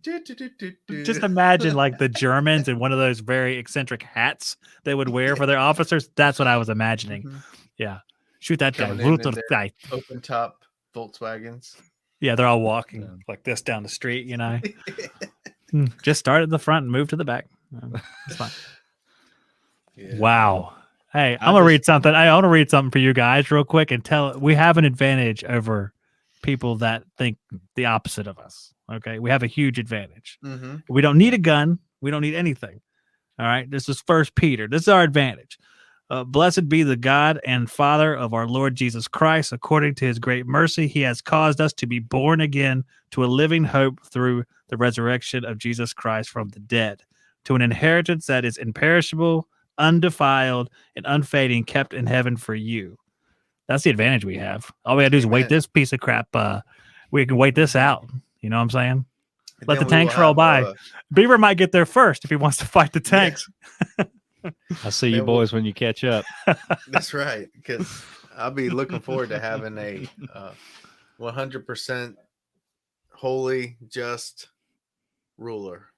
You know, where there is And it's no- never going to be here. This is never going to be the No. life for that. So. and it never has been. You know, you look at all, like, why isn't there a Roman power today? You know, all these civilizations that they get to be about 200-300 years old, and it seems like the corrupt people have moved up in the chain so high. There's nothing we can do to get them back out again until the whole civilization is like wiped out. Anything man built will fall. Eventually, it will fall. Mm-hmm. Right. It starts with flaws, and the flaws accumulate. Mm-hmm. And there's no other way. It's like a degrading signal. It never gets any better. It gets worse. And the first flaw is getting God out of schools, take God out of every way we can because we don't like him. You know. Yep. My body, my choice. Yeah. Which interestingly doesn't work with vaccines, strangely enough. Mm-hmm. What happened to that?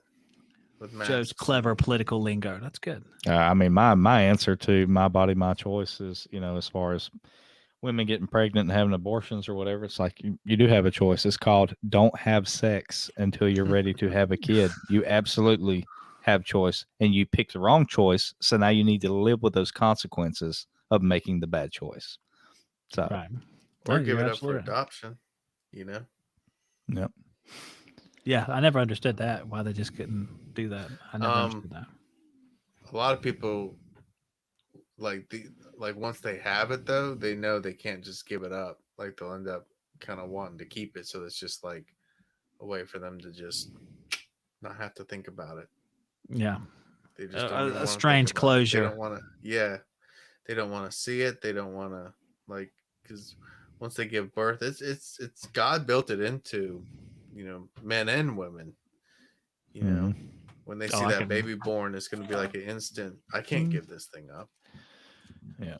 Well, I think it falls into everybody's truth. Everybody has their own truth now, and it's like, no, the truth is the truth. There, you don't get to just make up your own truth. Like, for example, they say, oh, that's it's not a living being until it's been born. It's attached to the mother and this and that. It's like, okay, so a infant that's 9 months old in a woman's womb, that has a heartbeat and all these things, that's not considered life, a living thing. But bacteria on Mars, we call that life on Mars, a bacteria on another planet. You're absolutely right. I guarantee you that if you're sitting up there and you're face to face with Jesus Christ, you're not going to justify that position in that same way. If you get up there and you say, all right, well, what's the deal with this? And then, of course, Jesus would talk like that. What's the deal with this abortion right here? So, well, it really wasn't a life. Can you imagine doing that? Can you imagine standing in front of him and going, it's just, it wasn't even in the world yet. He said it was in the world as soon as it happened. Yeah. I put it there. It's not in the world. Are you kidding me? I can't even, I don't even want to be that person. I know I got plenty of things to answer for, but I don't want to do that. Yeah.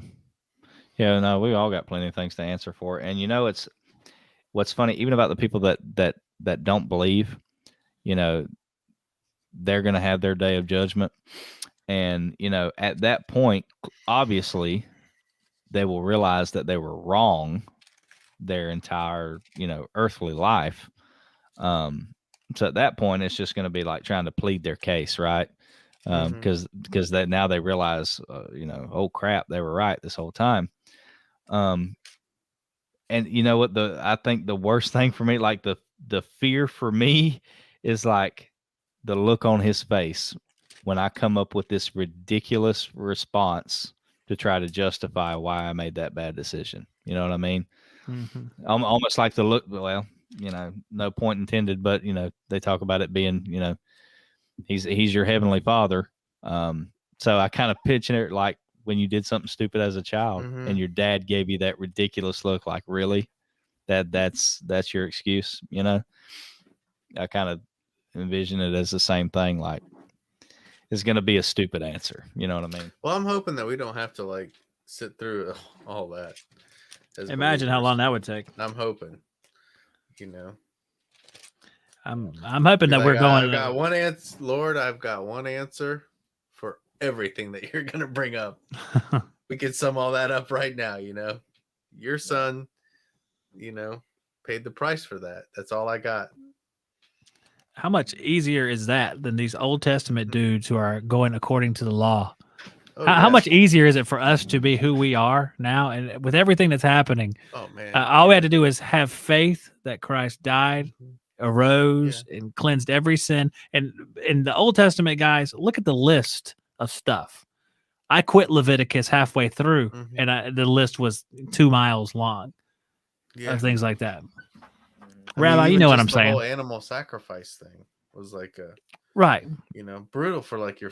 Could you imagine like having to do that in front of your kids and stuff like that? It would. I thought about that. I thought about the fact that, so why are we doing this? And it clicked with me. Sin is death. You have Mhm. to exchange sin for death. And I'm just glad we are where we are now. Yeah, for sure. Thinking about taking a group of us back in time and having to go in there, and you watch these shows like the Bible shows and stuff where they're slitting the throat of these animals to sacrifice them and stuff. Doing that every day, Mhm. that's something. But what better It'd make reminder you of think sin twice is it? before you did that same sin again. the next day, Absolutely. you know, like, I mean, man, it's I'm gonna almost have to like go- it's almost like a dog that you have, like the Pavlov's dog, where you make the sound and he runs to get food, even if there's not Yeah. any food there. Every time you think about sin, death, every single time. Mhm. So, and that way, I thought it was, it was interesting once it clicked in my head, sort of the logic behind it. But I don't want to do it though. I know that. Yeah, and that's why, like in that Chosen show, they're always saying like, you know, our people have had it the hardest of anyone, you know, but we keep trying hard, and I think that's true even today. Like real, true followers of Jesus typically, you know, do seem to face more struggles and always be because Ken Hovind was saying something that really touched me the other day. He was talking about the olive tree and how gnarly the wood is from an olive tree, but it's because it's like under so much stress and pressure and all this stuff, but it ends up making some of the most beautiful wood that people, you know, they love to make wood bowls and turn wood from this olive wood, and it ends up being the most beautiful wood because of all the pressure that it's and all the hardships that it's gone through. And that's I feel like what God does with our lives as well, because we're really not pushed in the good times, you know. You're really your true faith, your true perseverance, and the person that you become typically is happened in some of the harder times, is really when that you know, pressure forms you. But I think it's kind of important that when you become a Christian, for you to face some trials and stuff, Mhm. because it's a test of your faith. If it was a guarantee that you were going to be wealthy or whatever, all you got to do is accept Jesus Christ as your Lord and Savior, and then you're going to get, the Lord's going to bless you with all this money and nice cars and this and that, and you're never going to hurt for anything, and you're never going to get sick again and all this stuff. Everybody would do it because they would see this trend, right? Like that they'd all be jumping on the bandwagon. Man, I want that, So I think it's important for you to go through some stuff and it be a true test of your faith and see if you're going to stay faithful in the hard times as well as the good. Yeah, absolutely. Because I know just through the stuff I've been through, at least I know that no matter what happens, you know, I'm not gonna like start cursing God or get mad at him or lose my faith. If anything, it's going to make me cling to him more through that time, because that's all you've got, and God has always been faithful, always been faithful. And I know he will be faithful, even if it doesn't work out like you want it to, or if it doesn't work out like you were praying for it to. It's like, okay, God, what are you doing? Why?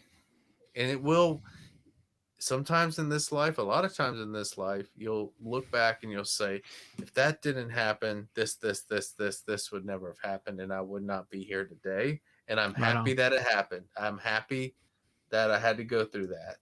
You may not always, but a lot of times you will. But definitely in the life to come, you'll see exactly, and even I know for me, and I'm sure for both of you guys too, if we met the Lord and he was like, look, Zach, if your house didn't burn down, or Justin, whatever you like, some of your hardest points in your life, if that didn't happen, this person here you would not have met them. Maybe someone in your family, maybe your own son or daughter would not be a Christian. You'd be like, man, just one person, you'd be like, it'd be worth it. I'd do it again then. Yeah, I absolutely agree with that. Yeah, like you met this person because you were in that hardship, and they saw what you were doing. You never knew it. But what you did or what you said meant a lot to them, and then they ended up being a Christian because of that meeting. That never would have happened if you weren't going through a terrible thing in your life. You'd be like, all right, I mean, and it's not even just meeting certain people or whatever. Like I can, like for me, I was doing stupid stuff, and was when I was 18, 19 years old, doing stupid stuff, and I didn't have no money, and I lost my vehicle and all kinds of stuff, and I'm like, man, why is this happening to me? And then ended up joining. As a result of that, my scapegoat was to join the Army and straighten myself out, and I feel like that was a blessing from God to take me down that path to help straighten me up. And in that time of straightening up and waiting to go to boot camp is when I met my wife that I've been married to for 13 years now, and have 3 beautiful kids that are all healthy. When I got out of the military, I worked in emergency services. So I worked at the sheriff's department. I worked for 911. And at the time I thought, this is what I'm doing for the rest of my life. I'm going to work in law enforcement. And then I took a federal job with FLETC down here, the Federal Law Enforcement Training Center. It's basically a Homeland Security base. And it didn't work out. And I was unemployed and didn't know what I was going to do, and was trying to figure it all out, and took a heating and air job. I was an install helper, and that went into it. This is just temporary. This is a way for me to make a little bit of money and, start paying some bills until I figure out how I'm going to get back in law enforcement. Well, guess what? 10 years later, I'm still doing heat and air, and it has benefited me way more than anything law enforcement would. Think about it. I make more than what cops make now, and look at the crap that they have to deal with nowadays compared to 10 years ago or whatever when I was doing it. I'm blessed that I got out of that line of work. At the time, I was, why is this happening to me? Why is the Lord punishing me? All this stuff. He was really working a miracle in my life, honestly. And I was just too naive to see it at the time. I didn't give it time to play out. And now looking back on it, I can say thank you. So just little stuff like that, just, letting his will work out in your life and being patient and knowing that, if you're faithful, he's always faithful, That's pretty good. And I, just in my everyday life, in my work, and when anything gets stressful and you don't know how it's going to turn out, I just have and if you can stop and just like calm yourself down and say, look, God, I don't know what you're doing here. I don't see any way out, but I know that you ordained these things to happen earlier in the day, and you've already ordained the way to get me out of this, or whatever you're going to provide for me. You're going to provide for me a way to get through this. And it's comforting, and that it might sound corny, but someone's always got your back. It may not seem, Yeah. It definitely doesn't always seem like it. And I'm not trying to paint it like it's always perfect, but even though you don't see it in the week or the month or the year or the 10 years span of what he was doing, it's always something. It's a promise that he'll work all things together for good for you if you love him and obey him, Just like I found out today, talking to my buddy in Tennessee, that our old youth pastor from when we was teenagers, he was a youth pastor for years. Then he moved up to being the main pastor of that church, Sam Tollett. Super faithful guy, has been in ministry since a very young age. Well, since college, so early 20s, he's been in some type of ministry. And just found out, I guess recently, I just found this out today, they found cancer. And they didn't know if it was I don't know where it's at. I didn't catch that, but something about they were going to try to do surgery. And they didn't know if the surgery would be successful and this and that. And, and everybody, there was talk going around, I guess, at the church or in the community of, man, this is terrible. Why is God punishing this guy? He's done nothing but, serve the Lord his whole life and stuff. And I guess Sam addressed it. And he said, you know what? I'm going to be faithful to God and let his will, play out in my life. He's never made a mistake, and he's not going to make a mistake with me. So I'm just going to be faithful. And I thought, that takes some strong faith there to work your entire adult life in some type of Christian ministry and then come down with cancer. I mean, it wouldn't take much for me to be like, man, what in the world? Why am I deserving of this? So he's a very faithful dude, and he's I hope it works out for him. Hope it all works for good. Yeah. And even if it doesn't, that was the plan. That was his will. That was the plan. And, he's got something and that's, again, the hope of being a Christian, a hope of the future. Death has lost its sting. It is scary, like I could only imagine, like, because we don't know what it is going to. But as Christians, we forget that. We forget this part of it. Like, as Christians, we shouldn't be fearing death, just like what you're saying. Everybody gets wrapped around about death. Everybody is scared to death of it. And you cannot escape it, right? I mean, it comes for everyone. And as a Christian, you should be almost celebrating it. And this sounds crazy, but like, to find out that you have cancer, I mean, obviously you have children, and there's things that you want to play out in your earthly life. So you're never really prepared for it, I guess. But at the same time, I guess our mind frame should also be like, I'm not worried about it. That means I get to go to heaven early. You know what I mean? So I don't know. I think even as Christians, we get wrapped around the whole death thing, and are scared to death of dying, when really it's something that should be celebrated. Yeah, because I guarantee you the person is celebrating. You know, like he's up there going, "Whoa, please don't be sad on my account. No more pain, no more working, no more having to eat, no more, sadness, sorrow."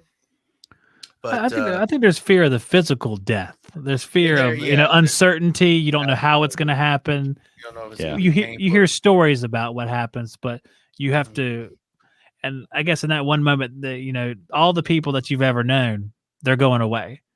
And Mhm. as much faith as you have, you don't know what happens in the next step. Yeah, it's still scary. Concretely, yes. You know what you think's going to happen and what you have faith that will happen, but it Mhm. hasn't actually happened to you yet. So there's going to be, I think there's some fear right there, just fear of like, will this hurt? Will this be painful? What's going to happen? How's it going to feel? What's going to happen after this? So I can understand that, but I do think we have joy for, like, if someone were to get sick and then pass on, that was a godly person, I think we should have joy for that person Yeah, because Mhm. they're It's like, just hey, hard, he's you looking back know? at us going, I'm the winner here. You know what I'm saying? because you can Do barely you- you could barely even say that at a loved one's funeral without kind of Mhm. getting teary eyed. I mean, even though as much as you believe and you really want to just convey to the to everyone that this should be more of a celebration, then it still is just gonna make you sad even when you start to say it. Yeah. So it's tough, but Do you think that's a pure way to I hate to say test somebody's faith because you're not around testing everybody's faith, but um I'll just say it for the sake of argument. But do you think that's like one of the purest ways to test someone's faith is to see how they react to Oh, that's a good death question. knocking on their door? You know what I mean?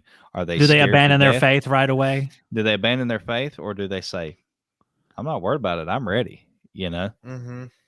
that Yeah. I think that's a true somebody that has that mind frame of I'm ready to go. I don't care. Mhm. I welcome it almost. Mm-hmm. That's some strong faith there to be able to Yeah. have that mind frame I think that with it. applies to various levels of life challenges because that could apply to just losing your job. I mean, because there's Mhm. there's people that have abandoned their faith at Having certain times, faith, but not others. having faith that the Lord will provide. Yeah. Absolutely. I mean, will I have enough money? I don't know if I will, and I don't trust God to do it. Let's just be honest. Some people say say things, but they don't trust God to do them.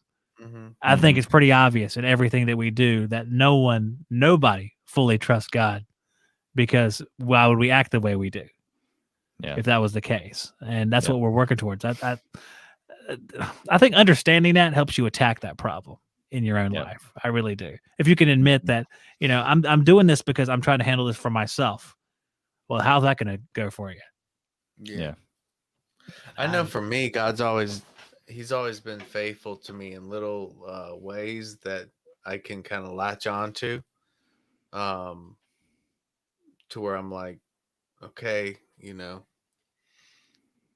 you always took care of me before, so I know you're going to take care of me now. I don't know how, but I'm just going to not really just be unnecessarily worried because being worried doesn't really help the situation at all. In fact, it No. it always Makes it hurts. Doesn't add a day to your Makes it life. worse. No, it's Yeah. going to shorten it. It's definitely going to shorten it. So let me, and you'll probably go about 10 minutes and all of a sudden you're worried about it again. You kind of have to give yourself the same pep talk. Like, I'm not going to worry about this, and you just keep giving yourself the same pep talk to kind of get through it. At least that's what I mean, just even a couple weeks ago, I actually was day one on an install, had everything ripped out, and I usually have some people that I can pay just to help me. And the guy that was supposed to help me, he helped me rip it all out, and he texted me at like 7 p.m. Man, I actually forgot I'm not going to be able to come in tomorrow. And I'm like, dude, that's really like gonna put me. We've got the whole thing ripped out.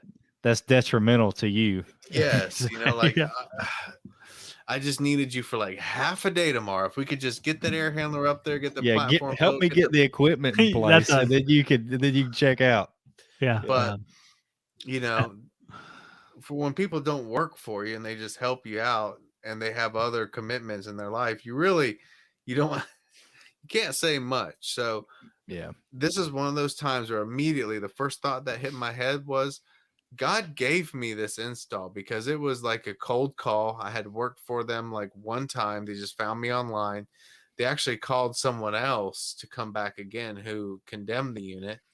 They call me, and I typically don't really spend a lot of time driving all around giving free estimates out to everyone that calls because I don't do well with those. Yeah. But just for, these people were like, yes, I understand what you're saying. I understand you'll probably be more expensive, but you can do a really nice job. My husband really liked you, and I would really like to use you. Please come.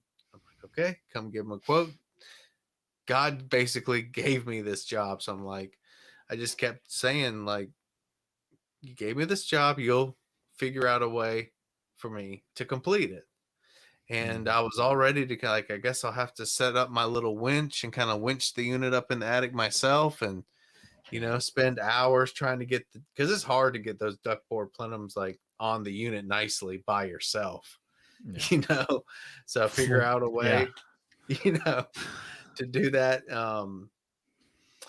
But I texted a few people and actually was able to get a guy that I had worked with this past summer who's a pretty good, he's got experience. So he's got even more experience than the kid that was going to help me.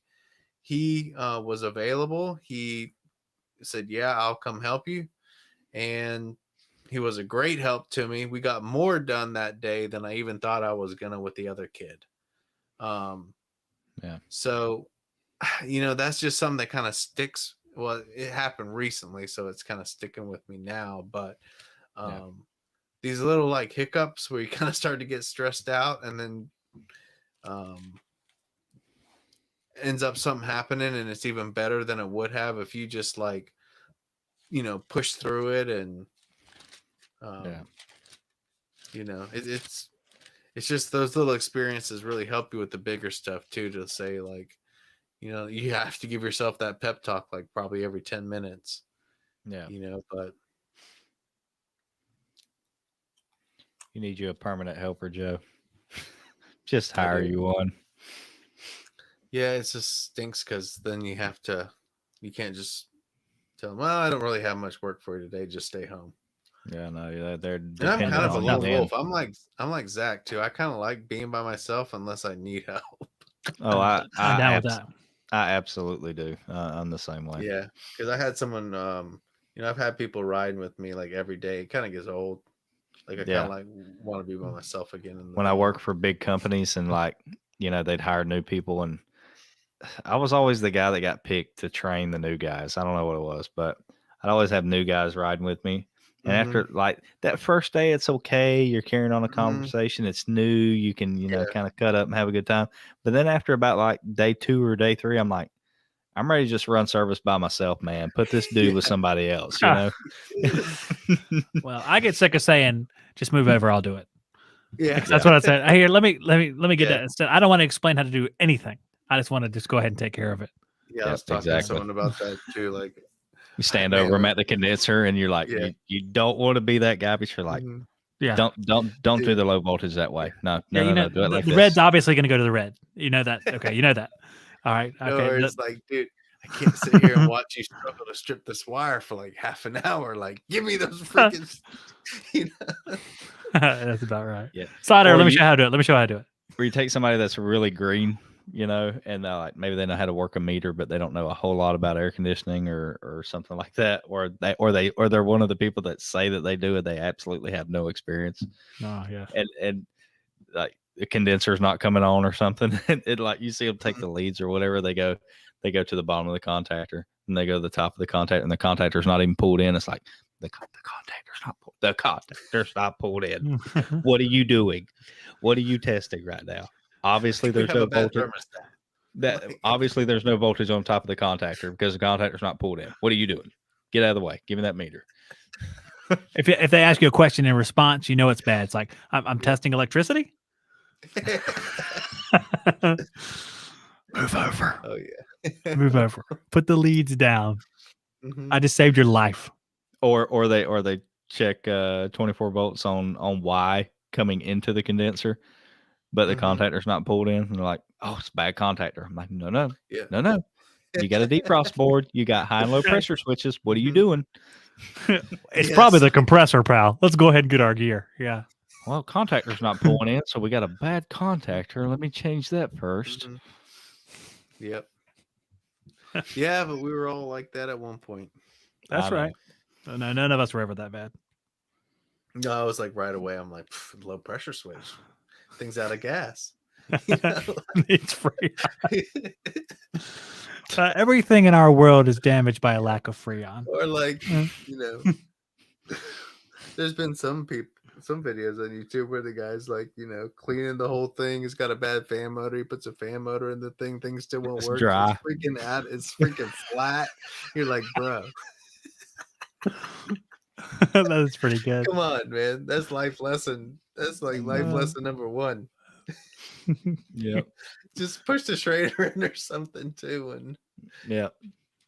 but probably next week that'll happen to me and I'll feel like such an idiot. Oh man. It's over, bro. It's over. Let me just say that. This sucker's over. It's 3 hours long. I'm ready to go sit down for a little while. Yeah. I know. I was going to read this verse like an hour ago. Read it and close Did it you out. already There's cut the nothing. stream or? No, the stream's still going. I'm going to read this, and that button's just going to be pushed. Do All right, it. guys. Here you go. Suffering as a Christian, because at the time when I first opened this, we were talking about suffering as a Christian. Well, we ended that way too. So good. Yeah, we really did. Yeah, you're right. It's Peter, 1 Peter 4, verse 12.